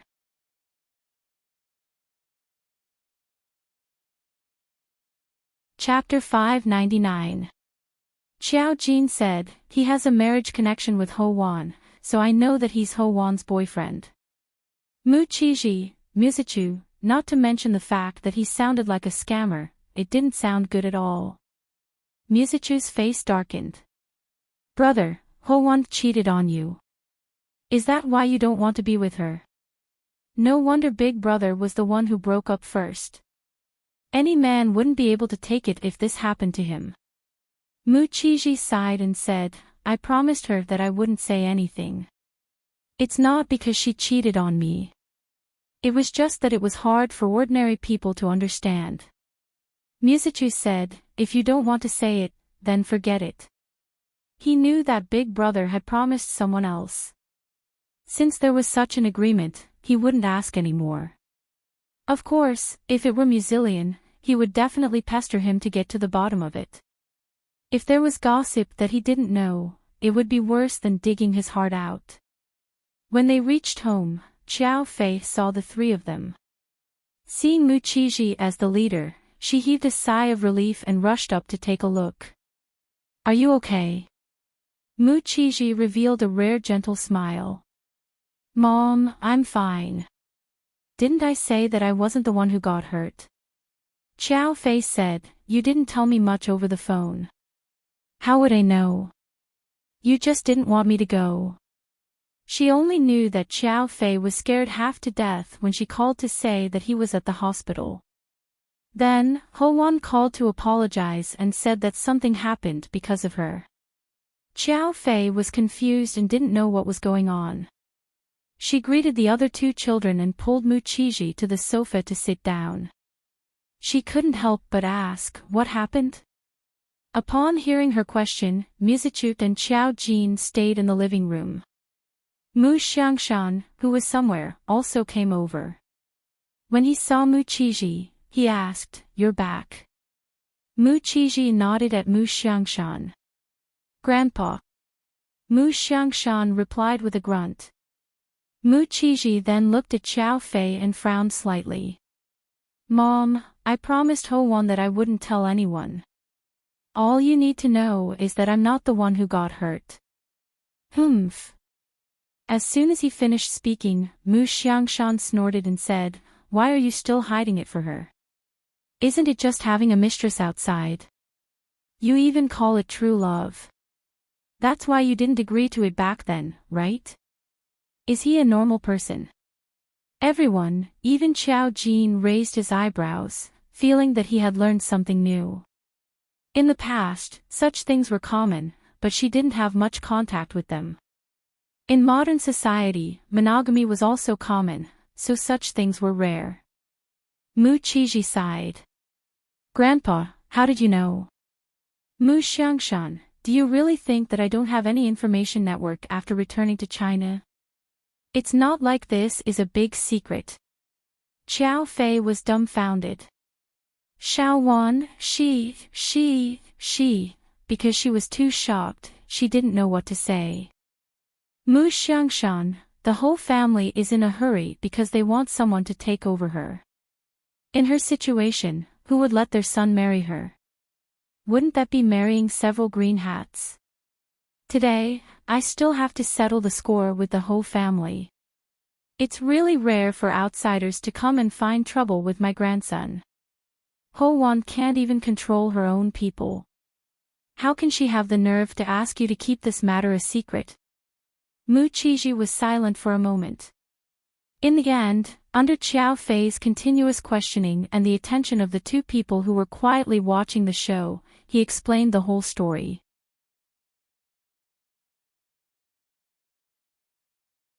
Chapter 600. When they first got to know each other, Ho-won did not pick out anything wrong. She even agreed with Mu Qizhi in some aspects. If not for this, Mu Qizhi would not have agreed to continue dating her. Ho-won knew when to advance and when to retreat. She was also a lady from a wealthy family and a successful woman. There did not seem to be anything imperfect about her.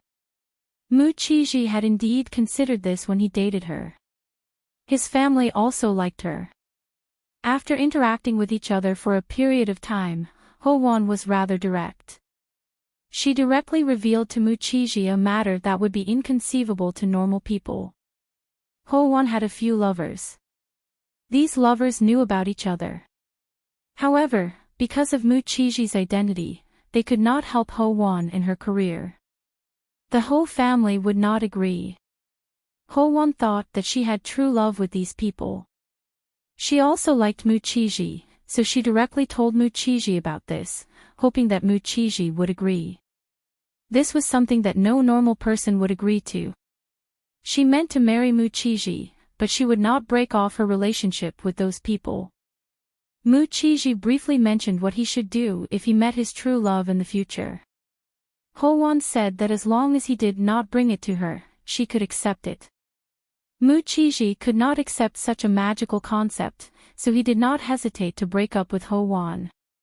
However, the whole family did not know that the whole family had given Ho-won an ultimatum. If Ho-won could not deal with Mu Qizhi, she could no longer be with those people. Ho-won had no choice but to beg Mu Qizhi. In the end, one of her little wolf dogs found out about this and thought that Mu Qizhi was behind it. He found out from Ho-won's phone that Mu Qizhi had returned to China and knew that Ho-won would go to see Mu Qizhi. He followed Ho-won, and then things happened. He wanted to hit Mu Qizhi, but he was first dealt with by Mu Qizhi's bodyguards. If Mu Qizhi was unhappy, he could even sue this man. Ho-won panicked at that time. She didn't want to see such a thing happen, so there was that scene in the hospital. She kept apologizing to Mu Qizhi, hoping that Mu Qizhi would let her go. Mu Qizhi promised her that he wouldn't tell her the truth about the breakup. He would only say that they had different ideologies. However, Ho-won wasn't very secretive about what she did. Sooner or later, her lovers would find out about it. Therefore, he sent someone to investigate and the truth came out.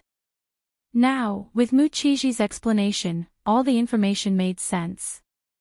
Qiao Fei was shocked. Musichu was also shocked. Qiao Jin had learned something new. Qiao Fei immediately stood up and said agitatedly, "How could she do that? If I knew this would happen, I wouldn't have let you meet her." Mu Xiangshan, who was standing at the side, said, "It's my fault. I didn't investigate carefully when the whole clan told me about it. I only found out about it now and even caused such a commotion. I will go to the whole clan and ask for an explanation." Musichu said, "So when Big Brother was in the hospital, Ho-won begged you to let her go. That person really doesn't know what's good for her. It's clearly the whole family's business. Why did you get involved?" His big brother had always been open and aboveboard. Although he had a cold temper, he didn't offend people easily. He didn't expect such a thing to happen when he started dating Ho-won. Qiao Jin, who was at the side, thought that Ho-won was also a spiritual reader and raised his eyebrows slightly. He suddenly said, "Can't the whole family do anything about Ho-won?"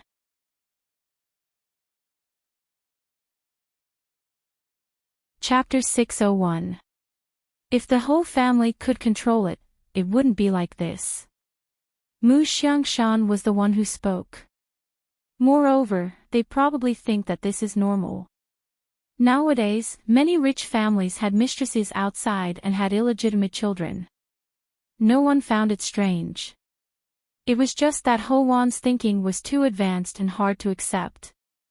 Xiao Fei also complained. Forget it, forget it. Since it's all in the past, just don't see Xiao Wan in the future. She doesn't know what she's doing. The next time she calls, I'll help you reject her. If she knew that Ho Wan was such a person, she wouldn't have cheated her son. Xiao Fei sincerely thought that Ho Wan was good, but why was her daughter's thinking so fierce? She thought that her daughter's thoughts of not wanting to get married were already rebellious enough. She didn't expect that there would be something even more rebellious. At this moment, Xiao Jin's heart skipped a beat. She immediately frowned and turned to look at the courtyard. Because the house was a glass building, she could see outside at a glance. She set up a formation in the Mu family. Not only did it nourish herself, but it would also change the Mu family's luck and everyone's body over time. Similarly, if external factors started to target the Mu family, she would have a reaction. Now, she felt a black aura attacking the Mu family. She felt it when it invaded the formation. This black aura didn't mean that something had happened. It meant that the Mu family was being targeted and that something bad was going to happen. Because this was something that targeted a family. Who would target the Mu family? Based on the Mu family's current luck, they shouldn't offend anyone easily. For the time being, it wasn't obvious where the black aura came from. The others didn't notice her strange behavior because she only turned to look outside the house. Until Mu Qiji called her. Jean. Xiao Jin turned around. Mu Qiji looked at her and said, "There's nothing wrong at home. If you and Chi Chu don't have anything to do, go back to school. Don't delay your studies." Xiao Jin said softly, "It's okay. I've applied for leave. I don't have any classes today, so I can go back later. I'll leave after dinner." Since that was the case, they naturally agreed. Xiao Jin returned to his room. She followed the black gas and went straight back to where she came from. The red line shuttled back and forth between heaven and earth. Soon, an image appeared in Xiao Jin's mind. It was at the hospital they had just left. Ho Wan was talking to the man on the bed. Ho Wan said, "I've already told you that this matter has nothing to do with Qi Ji. Why would you go and find trouble with him? You should know that your actions will only bring trouble to me. Why don't you think about me?" The young man's face darkened. "Is it because the Mu family is rich? That's why the whole family agreed to your relationship with her. Wan, I'm willing to accept you marrying someone else. Why can't you marry me? Is it because I don't have any power or influence, so I can't help you?" Ho Wan said, "You're thinking too much. I don't just love you, I love each and every one of you. You know, if I agree to marry you, the others won't be happy. I don't want to see any of you unhappy. Then why is Mu able to do it?" Ho Wan, "Because I don't love him. I only love all of you. Wan, he hit me and still didn't apologize. Is it just because he's from a rich family? What if I can do it too? What if I can make the Mu family fall into eternal damnation?" Xiao Jin's eyes darkened.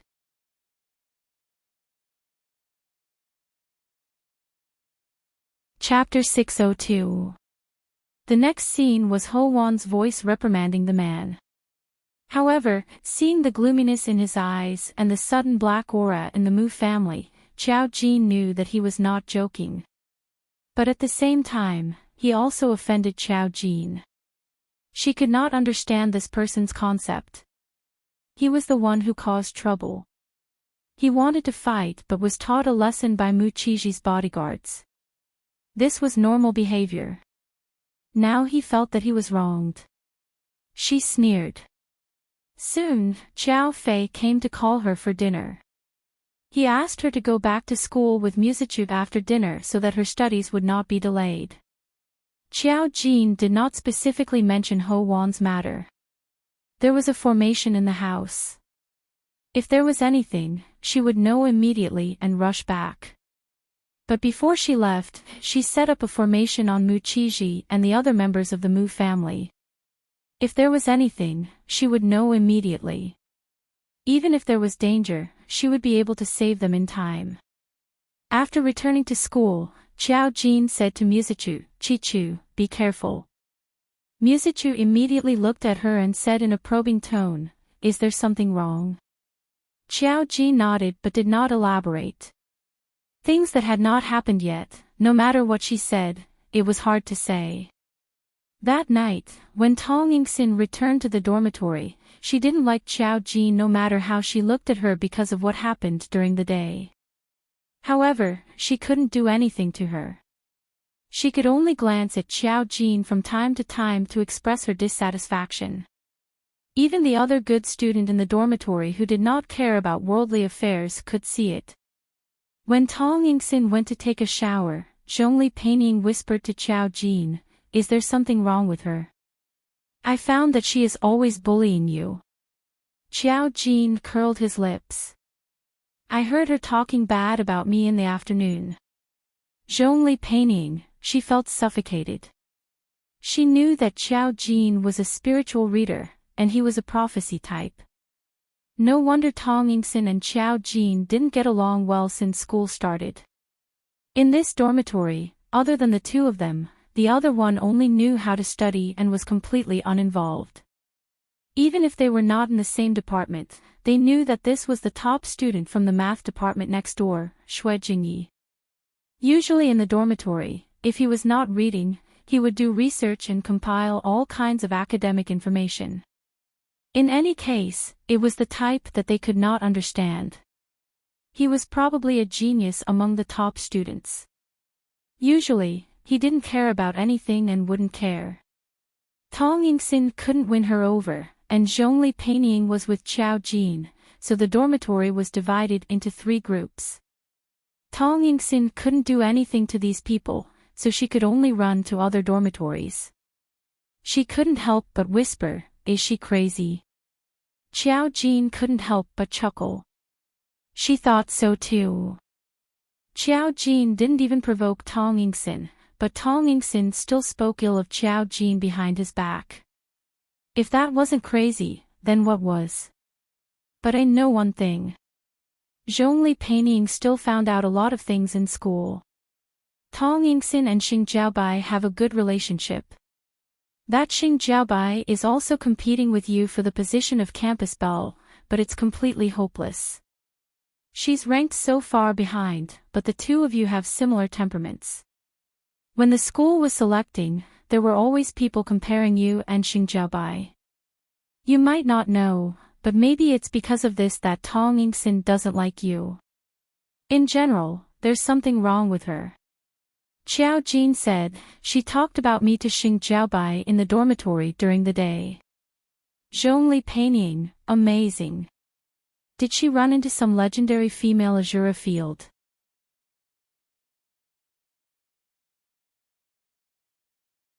Chapter 603. She always thought that these things would not happen to people like Qiao Jin. But now that she was living on campus, there were a lot of things to do. Zhongli Peining had been with Zhongli Shiyu since she was a child. The two were rarely separated. Now that she couldn't see each other all day, she knew a lot of gossip in the school out of boredom. She was a spiritual reader.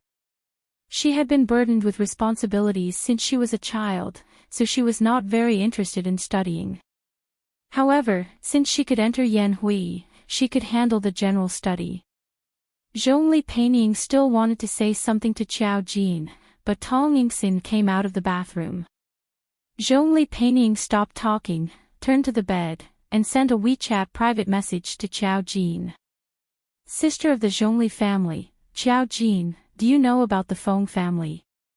When Qiao Jin saw this sentence, he raised his head and glanced at Zhongli Peining. Zhongli Peining winked at her on the bed outside, pointed to the phone, and motioned her to reply with the phone. This action was also seen by Tong Yingxin. She suddenly felt that these two people were talking bad about her in private. Her face was a little pale at that time. But she didn't dare to say anything.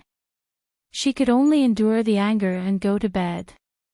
She pulled the curtain and hid inside to send messages to others. Zhongli Peining was a special person in the spirit group. In addition, she was from a spiritual reader family. It was reasonable that she shouldn't ask Xiao Jin about this kind of thing. Xiao Jin thought it was a little intriguing, so he only replied, "What's wrong?" Zhongli Peining began to type on the phone. Zhongli's sister, the Feng family is completely finished. I don't know who they offended, but the entire family's luck is gone. However, we just found out that the Feng family's luck for so many years was borrowed from someone else. At that time, a lot of evidence was found under their villa. Now, the Feng family is either dead or captured, and some have even escaped abroad. A big family instantly fell apart, and it has a great impact on the current imperial capital. Our spirit group has to clean up because of this. The Feng family still left a lot of mess in the spirit group. Sister of the Zhongli family, when I saw those things, I couldn't believe it. Why are there such vicious people in this world? Those are innocent girls, but they were captured and used as tools. Since young, my brother and I have been educated that our spirit group is to maintain stability in society. We never thought that someone would use us for such vicious things. Xiao Jin looked at her two sentences and found a very interesting situation. Zhongli Peining didn't mention the array master. Then, as a spiritual reader family, does she know about the existence of array masters? Xiao Jin speculated that she knew, because spiritual readers alone couldn't do what the Feng family did. She lowered her eyes, lay on the pillow, and sent a message to Zhongli Peining under the quilt. It was Jin Jinyo, why are you telling me this? No one knew that the Feng family's matter had anything to do with her. The one who knew at most was Song Yanqing, and Song Yanqing wouldn't tell anyone. There was also a great ancestor who knew about it, but he had already disappeared. The reason why Zhongli Peining told her was to reveal a special message. There was a pause on the other side for a while, and Xiao Jin saw a message on her WeChat. When she saw the content, she suddenly curled her lips and smiled. Sister of the Zhongli family, actually, you are not a wizard.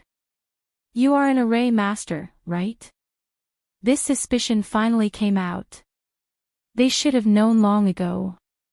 Xiao Jin felt that even if it was a spiritual reader family, it was a bit unreliable.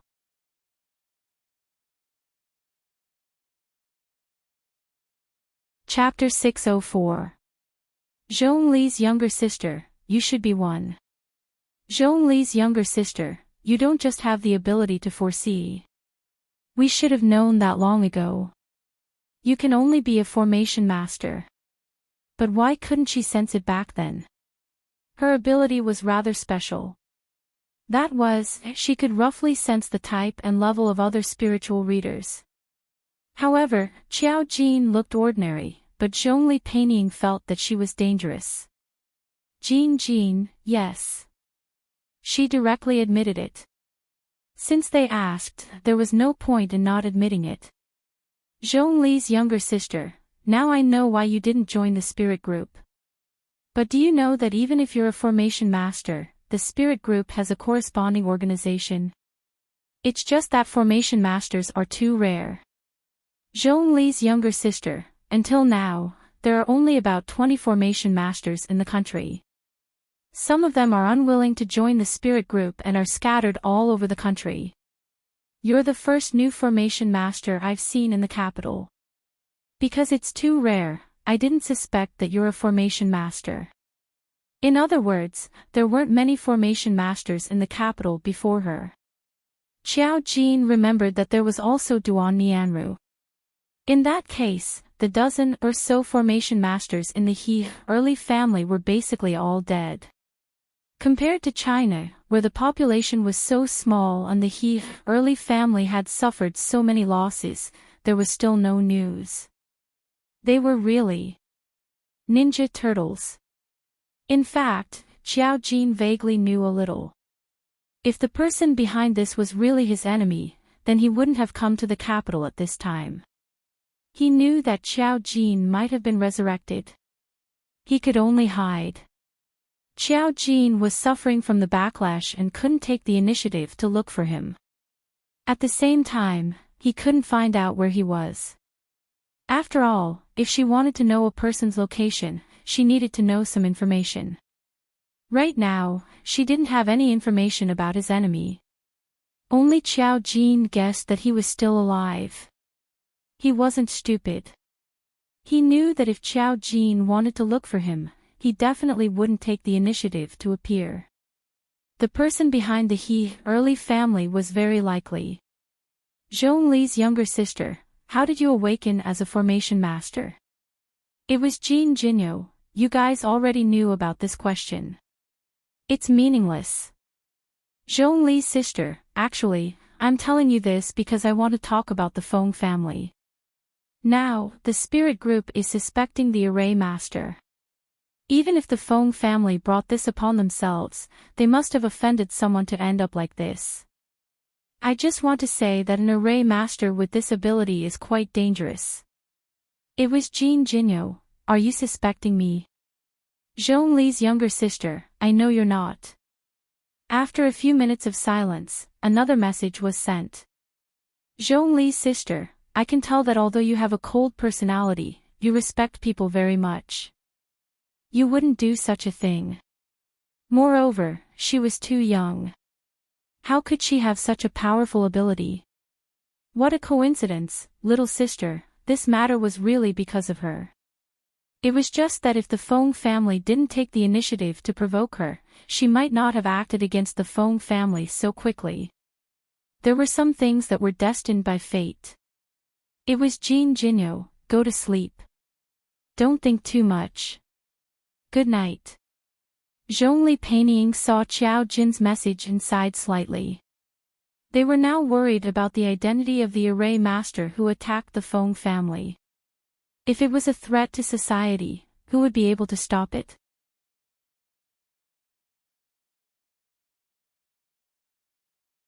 Chapter 605.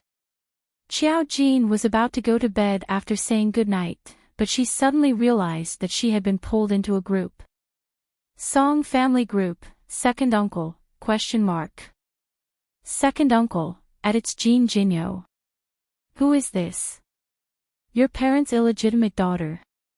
Suyu, Second Uncle, don't talk nonsense. This is Guanqing's friend. Second Uncle, Tisk. Second Uncle, friend. Suyu, Second Uncle, you'd better not talk. Now that Guanqing knows that you're not sick, aren't you afraid that he'll find trouble with you? Second Uncle, I wonder why your parents have to say so much. Xiao Jin took a closer look and realized that this should be the Song family's internal group. However, there were only 3 people in the group, including her. They were Song Suyu, Second Uncle, and Xiao Jin. It's Jin Jinyo, ? Suyu, hello, Xiao Jin Jinyo. This is our family group. This is my second uncle, my father's younger brother. It's Jin Jinyo. Why are there only 3 people? Wasn't it a family group? Suyu. They don't use WeChat. My brother doesn't join any groups. He only uses WeChat for work. He said that we would disturb him if we send messages. Xiao Jin, wasn't Song Yanqing chatting happily with her on WeChat? It's Jin Jinyo. Oh. Second uncle, look at this profile picture, she looks like a cute girl. But how could Guanqing have a female friend? Is this a big ex-cutie? The group leader, Suyu, retracted second uncle's message. Xiao Jin, she saw it. Moreover, she had been browsing Weibo recently, so she really knew what it meant. This second uncle was too impulsive. He had completely destroyed her stable image of the Song family. Suyu, So there's a reason why the people in our family don't want to create a group. Second uncle, what do you mean? Sue you. As long as you know what you're doing. Xiao Jin couldn't help but laugh. After thinking for a moment, he took a screenshot of the chat and sent it to Song Yanqing. Song Yanqing was already asleep. However, when Xiao Jin sent a message, there was a special notification tone. He opened his eyes, turned on the light, and took the phone to take a look. After reading the chat, Song Yanqing couldn't help but laugh. He replied to Xiao Jin. Song Yanqing, don't mind him. That's just how second uncle is. It was Jin Jinyo, I didn't pay much attention to it. It's quite interesting. I thought that sick people would be more depressed. Song Yanqing, when he thought of the fact that his second uncle was not pretending to be ill, his eyes darkened. Then, he called Xiao Jin. Xiao Jin picked up the call very quickly. However, in the dormitory, she snuggled under the blanket and said in a very low voice, "Hello." When Song Yanqing heard the kitten-like response on the other end, it scratched his heart. He suddenly felt that calling in the middle of the night might have been a wrong choice. After a moment of silence, he said, "Actually, second uncle isn't sick at all. I just found out about this." He found an excuse to leave the country because he wasn't willing to take over the family business. A faint voice with a unique texture came from the other end of the phone, giving people an extreme sense of enjoyment. However, the content was a little surprising. Xiao Jin felt that she had broadened her horizons again. She widened her eyes. "You just found out too." Song Yanqing, every year when he comes back and sees me, he coughs as if he's going to pass out at any time. I've never suspected it. This was the only time he had miscalculated. Xiao Jin.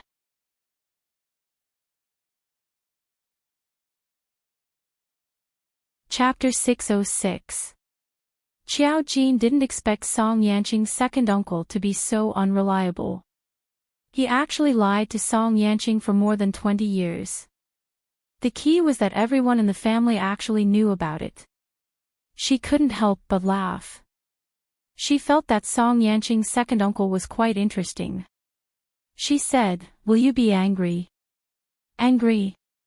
Song Yanqing's voice was gentle. "Not really. I can understand that he doesn't want to inherit the family business, but I think he needs to apologize to me." Xiao Jin said, "I think so too." Just then, Tong Yingxin's loud voice came from the side. "Why are you still talking on the phone?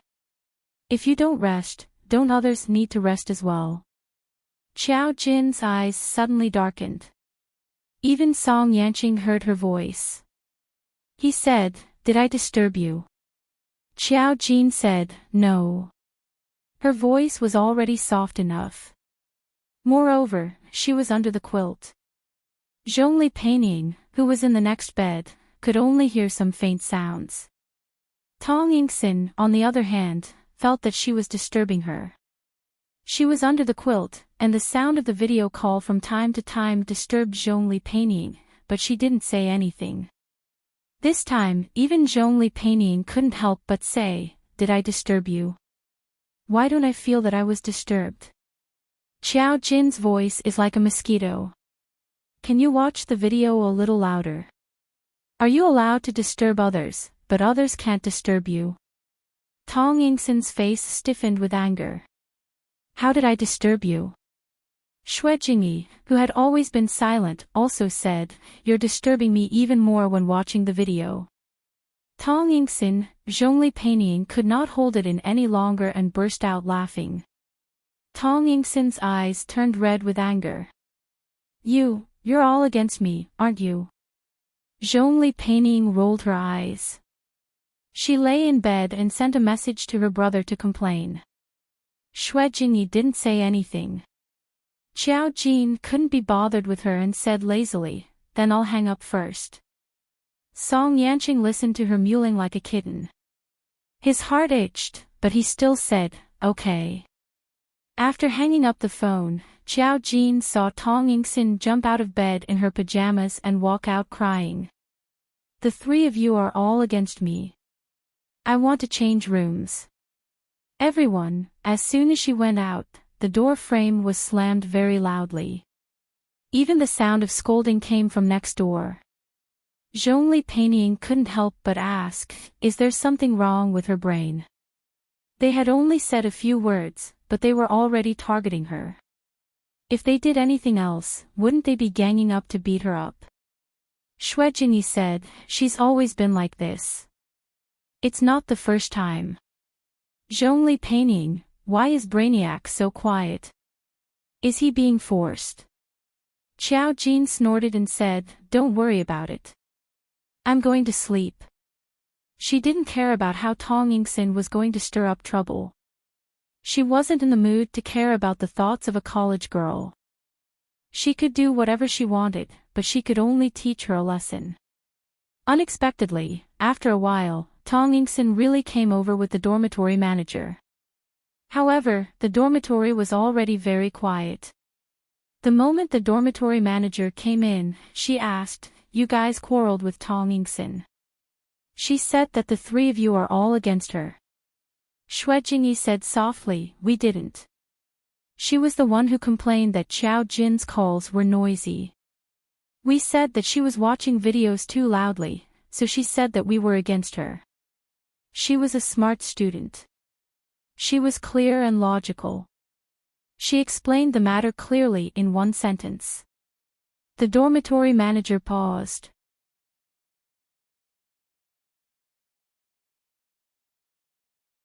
Chapter 607. This wasn't the first time Tong Yingxin had caused trouble. Even the dormitory manager wasn't willing to come. At this time, Zhongli Peining shushed her. Don't quarrel. Xiao Jin is already asleep. Tong Yingxin's face turned even redder. She's allowed to sleep, but I can't. She woke me up, and she's already asleep. The dormitory manager was a bit impatient. Enough. There was a super genius in this dormitory. Compared to Tong Yingxin, the dormitory manager would definitely believe her. We're all classmates, so we should understand each other. Tong Yingxin, you should rest early. Why did you have to change dormitories for such a small matter? If you want to change, fine. There's another room in 760. Tong Yingxin froze. 760 had a huge weirdo who was famous throughout the school. How could she dare to go there? Seeing that she didn't dare to speak, the dormitory manager walked out. This time, even the dormitory manager didn't give Tong Yingxin any face. She glared at Xue Jingyi when she went to bed. She hadn't expected that this person would stab her in the back at such a crucial moment. It was simply too infuriating. She couldn't stand such a vile person who would stab her in the back. Xiao Jin slept until dawn. After eating breakfast, at 8:00, she felt something. She had a bad premonition. However, that premonition disappeared in an instant. Musichu. It didn't seem like he was in danger. She frowned and immediately called Musichu. The call went through, but no one answered. She called twice, but still no one answered. Without hesitation, she was about to use a formation to calculate Musichu's location when Duan Nianru called her. Duan Nianru's voice was a bit sneaky. Big Sister Xiao Jin, I seem to have caused some trouble. Xiao Jin. So. Duan Nianru, I saw someone trying to kidnap a boy, so I saved him. He's now unconscious, but I don't know what to do. If I send him to the hospital, won't the hospital suspect me? Xiao Jin, she paused and thought of some coincidences. She said, what did the boy you saved look like? Duan Nianru, he's quite handsome. Xiao Jin, Duan Nianru directly took a photo of Xiao Jin. Xiao Jin took a look and saw that it was Musichu. Could it be that his premonition had disappeared because Duan Nianru had saved him? Kidnapping. Xiao Jin's eyes sank. He quickly asked for Duan Nianru's current location and rushed over. She hadn't expected that Duan Nianru would save Mizuchu. This was truly a coincidence. As for the person who kidnapped Mizuchu, she didn't need to think to know who it was. When they arrived, Duan Nianru was in a rather remote area. Because there weren't many people around, no one paid much attention to her supporting an unconscious male student. Duan Nianru's eyes lit up when she saw Xiao Jin. Big Sister Xiao. When Xiao Jin saw Mizuchu, she immediately knew that Mizuchu had been drugged. She waved her hand in front of Mizuchu, and Mizuchu suddenly spat out a breath and coughed twice before waking up. Duan Nianru, amazing. When Xiao Jin took Mizuchu, Duan Nianru was startled. Big Sister Xiao, aren't we sending him to the hospital? When Mizuchu woke up, the first person he saw was Xiao Jin. He was a bit confused. Xiao Jin, why are you here?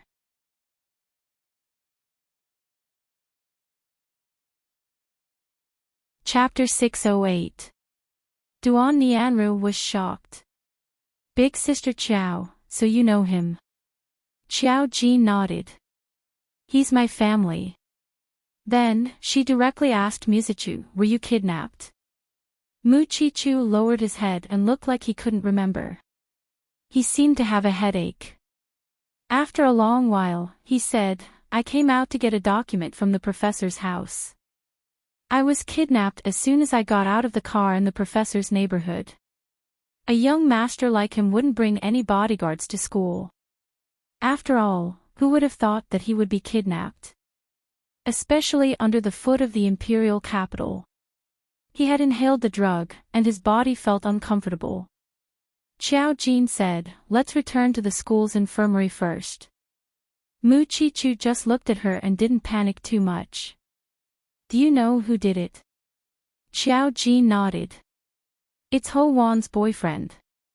Mizuchu was a bit stunned, but he wasn't too shocked. Duan Nianru was a bit confused. Xiao Jin looked at Duan Nianru and said gently, thank you for today's matter. If it wasn't for Duan Nianru, he would have sensed it the moment Mizuchu was in trouble. Of course, that would have been because he was injured. But now, it saved him some trouble. Duan Nianru was stunned. Oh, you're welcome. She had only gone out to buy breakfast when she saw this situation. She had chased after Mizuchu and set up a formation to save him. In truth, she didn't know why she had saved him. She had probably been blinded by his appearance. After all, Mizuchu was so handsome. Mizuchu looked at Duan Nianru and asked, you saved me? His tone was very light. Duan Nianru looked at his face and said, I guess so. Mizuchu sincerely said, thank you. What's your phone number? I'll contact you and thank you properly. Duan Nianru hastily waved her hand. No need, no need. I didn't expect you to be Big Sister Xiao's family. Big Sister Xiao has helped me a lot. This is truly a coincidence. You don't need to be so polite. Mizuchu looked at the shy girl and smiled. That's one thing. She's her. You saved me. Duan Nianru shook her head. Xiao Jin said, he's the one thanking you, not me. There's no need for you to be like this.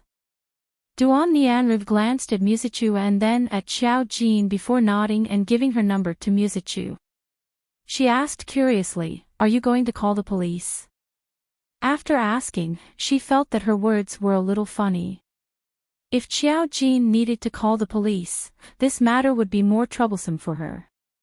After all, she could solve it without calling the police. As expected, Xiao Jin shook his head. He said to Duan Nianru, go back to school first. I'll deal with the rest. Duan Nianru nodded obediently. Okay. She listened to Xiao Jin and waited for Xiao Jin to leave with Mizuchu before returning. She hadn't expected that the person she had saved would be Big Sister Qiao's family. On the other side, Qiao Jin brought Musichu back to the school's infirmary for a checkup. He didn't tell his family about it. Instead, he made a hand seal and directly appeared in the hospital where Ho Wan's boyfriend was. When she appeared at the entrance, she heard a sweet voice from inside. "Brother, what happened to you? Why didn't you tell me?" The male voice was a little impatient. "Why would I tell you? It's useless even if you came.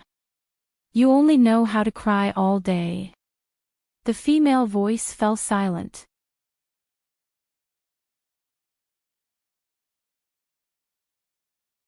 Chapter 609. She turned around and found that it was Xing Jiaobai in the ward. TSK. Some things were so coincidental that it was unimaginable. But it could only prove that it was a coincidence. Suddenly, a shout came from behind. "Qiao Jin." Qiao Jin turned around and saw Ho Wan standing there. Beside her was a handsome boy who looked gentle. Ho Wan was holding his hand. Qiao Jin glanced at the two of them and didn't pay much attention to them. On the contrary, Ho Wan looked at Qiao Jin and felt a little uncomfortable. "What are you doing in the hospital?" The noise outside also made the people inside come out. Xing Jiaobai turned around and saw Qiao Jin at the door. She was a little shocked. She didn't expect Qiao Jin to be here. Qiao Jin looked at Ho Wan and said simply, "Your little boyfriend found someone to kidnap Musichu." Ho Wan was shocked. How is that possible? She just told him not to cause trouble. How did he cause trouble again? And how did Qiao Jin know? Qiao Jin didn't care about Ho Wan's shock. He walked into the room and glanced at the person Xing Jiaobai was guarding. He was one of Ho Wan's boyfriends. His name was Shang Yiran. Shang Yiran was a few years younger than Ho Wan. It was a little rude to call him a street gangster, but he was just an ignorant and incompetent boy. It was only because of her good looks that she knew Ho Wan. He had a bad temper. Ho Wan often couldn't do anything about him. But she favored him among all her boyfriends. Because of his pitiful background. At this time, Shang Yiran saw Qiao Jin's clear eyes looking directly at him. He suddenly felt a little guilty and subconsciously turned his head to one side. But his expression was still a little unruly. Ho Wan walked in and said to Qiao Jin, "Are you sure that Iran did it? How can Iran have this ability? Did someone else do it? You're mistaken. Don't tell me you don't know whether he did it or not." She looked at Ho Wan and whispered into her ear, "What if I can consign the Mu family to eternal damnation?" Ho Wan's eyes widened. Qiao Jin stood up straight again, and a cold smile appeared on his lips. Did he say that? Ho Wan, her expression was a little stiff. Shang Yiran had indeed said such things, and she had stopped him at that time. However, that was in the ward, when there were only the two of them. How did Qiao Jin know about it? She instantly knew that Qiao Jin was no ordinary person. Compared to other people who felt inexplicable panic, Ho Wan knew that Qiao Jin had used some special method to eavesdrop on her. It also proved that she was not an ordinary person. She was a spiritual reader. Ho Wan narrowed her eyes. The people who came in with her seemed to have noticed that Qiao Jin and Monkey Ran were having a dispute. They stood by the side and watched with a faint smile. It was obvious that they were waiting to watch a good show. Ho Wan reacted quickly, but unfortunately, it was useless. Since Shang Yiran dared to kidnap Musichu, Qiao Jin would never let him off. Ho Wan subconsciously reached out to stop Qiao Jin. This is Shang Yiran's fault.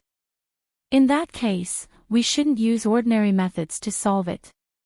Ho Wan said in a low voice, "We have our own solutions." Qiao Jin narrowed his eyes slightly. Why should you solve Shang Yiran's problem?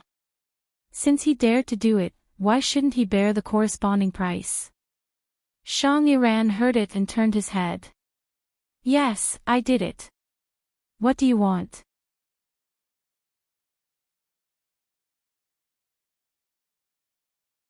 Chapter 610. Once something was done, it meant that he had something to rely on. Otherwise, Shang Yiran would not have the ability to find someone to kidnap Musichu and say that the Mu family would be doomed eternally.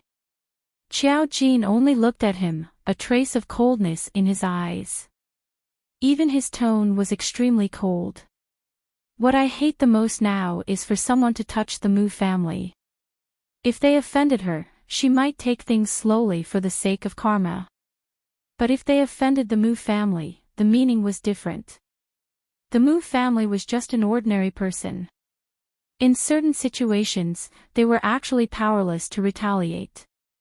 Just as Qiao Jin would not casually bully people who were powerless to retaliate, she would never allow anyone to have any ideas about the Mu family. Why would Shang Yiran dare to do something that even the Feng family did not dare to do? Shang Yiran was used to being arrogant. He was also an ignorant and incompetent person. Usually, he would hang out with a bunch of people in society because he was in his rebellious period. For his family, there was a reason for him to be so rebellious. Shang Yiran snorted disdainfully. If they do, I'll do it. Ho Wan roared. Shang Yiran. Qiao Jin was a spiritual psyche master. His actions were tantamount to courting death. It would have been better if he did not admit it. Now that he admitted it, what could Ho Wan do? Are you crazy? You actually kidnapped Musichu. This matter was between her and Mu Qiji. She did not expect that the Mu family would be implicated one after another. Even Ho Wan did not care about it. Xing Jiaobai was stuttering. Seeing Ho Wan so angry, she was obviously surprised. She hurriedly said, Sister Ho Wan, Shang Yiran was her brother, her biological brother. As for why they did not have the same surname, it was not the time to discuss it. Qiao Jin ignored Xing Jiaobai and only said, You're right. We should not use ordinary methods to solve this. Qiao Jin took out his phone. So I recorded it. Let's call the police and deal with it. Ho Wan's face turned pale. Xing Jiaobai's expression also turned ugly. I'm sorry, Qiao Jin. Although I don't know what my brother did, he did wrong. But can you let him go? He can't be arrested. If he is arrested, his life will be ruined. Qiao Jin could not be bothered to listen to her twisted logic. You're right. His life will be ruined. If Musichu was not saved today, ask him if he kidnapped Musichu to have a peaceful talk. What's the point of the two? She looked at Shang Yiran. Do you want to wait for the police to arrest you or do you want me to do it myself? Before he could finish his sentence, Qiao Jin slapped Shang Yiran's face with the back of her hand. The slap was so strong that it caused Shang Yiran's entire body to sway. Ho Wan was stunned. Xing Jiaobai was also stunned. Most importantly, Qiao Jin was so calm when she slapped Shang Yiran. She was so calm that it was as if she was not the one who slapped him. Her voice was also very calm. Like you said, this is just the beginning. If you want the Mu family to be doomed, you should see if you're worthy. Shang Yiran's eyes turned red. He had never been slapped by a woman before, especially in front of Ho Wan. At that time, he roared and wanted to rush towards Qiao Jin.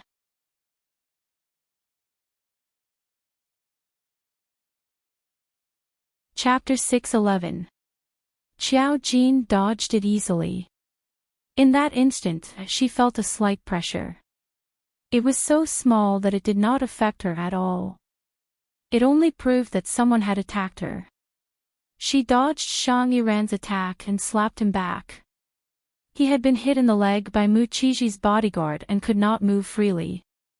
Qiao Jin's 2 slaps made him lose his sense of direction. However, after Qiao Jin slapped him, her eyes locked onto Ho Wan. Her eyes were cold and clear, as if all the movements could not be hidden from her eyes. Ho Wan subconsciously tried to stop her, but to no avail. Now that she was being stared at, she found it difficult to breathe and subconsciously took a small step back. This was something that had never happened before. She had always relied on her identity as a spiritual reader and had her own pride.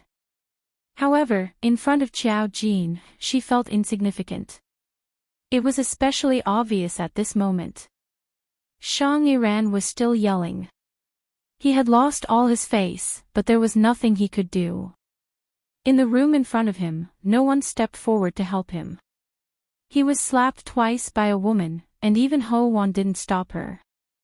At this moment, he was not only disappointed, but also had the urge to kill Qiao Jin.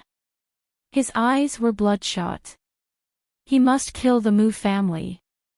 Unfortunately, as soon as this thought appeared, Qiao Jin caught it. She smiled. "You're not convinced." Everyone in the room was silent. Xing Jiaobai was shocked. She did not expect Qiao Jin, who looked so cold in school, to be so ruthless. Shang Yiran's cheeks were obviously swollen now. Ho Wan did not say anything. She did not dare to help. She could see that Qiao Jin really dared to hit Shang Yiran. Why would she care about her? After a long while, Ho Wan's new boyfriend said, "He has been taught a lesson. Let's forget about it." His voice was gentle. Qiao Jin looked at him calmly. "What's your relationship with Monkey Ran?" Zhao Yang was speechless. Indeed, what was his relationship with Monkey Ran? Although on the surface, everyone agreed to get along peacefully, but in private, no one liked the other. He disliked the arrogant Shang Yiran even more. Now that he saw Shang Yiran being beaten up, he felt even better. If not for the fact that he did not want to see Ho Wan sad, he would not have stood up to console her. However, Qiao Jin's words hit the nail on the head. What relationship did Monkey Ran have with him? Why did he come out to persuade him? Shang Yiran kidnapped the other party's family. Ho Wan tugged at Zhao Yang. This has nothing to do with him. Before Qiao Jin could speak, Shang Yiran went crazy. You only have eyes for them. I've been beaten up twice, but you don't see it at all. Ho Wan also felt uncomfortable. Yiran, you started it. How can I help you? Whether the Mu family knew or not was another matter. Now that Qiao Jin, who had come looking for trouble, was a spiritual reader, she had no choice but to suppress some of her thoughts. If Qiao Jin wanted to pursue the matter, she might not be able to protect Shang Yiran. Shang Yiran said, "I did it for you. If not for you and that person from the Mu family, I wouldn't have." He kept finding excuses for himself. This made Ho Wan very disappointed in him. She had already said that this was between her and Mu Qiji, but Shang Yiran insisted on interfering. Now, he kept digging his own grave. Her liking for Shang Yiran was also gradually fading.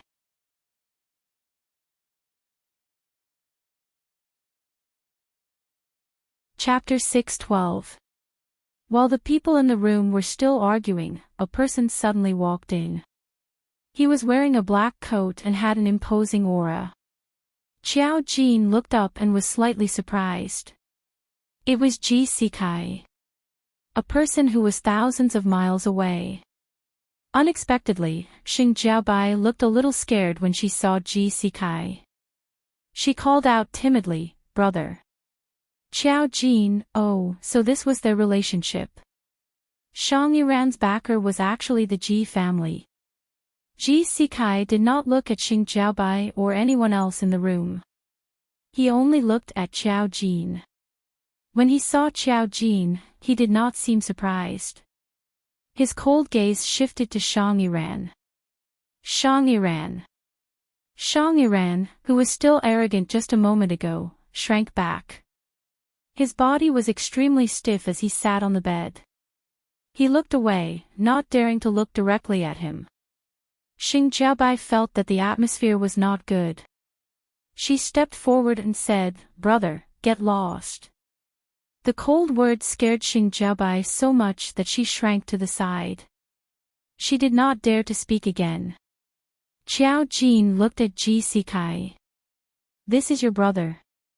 She did not expect to be related to Shang Yiran even though they were thousands of miles apart.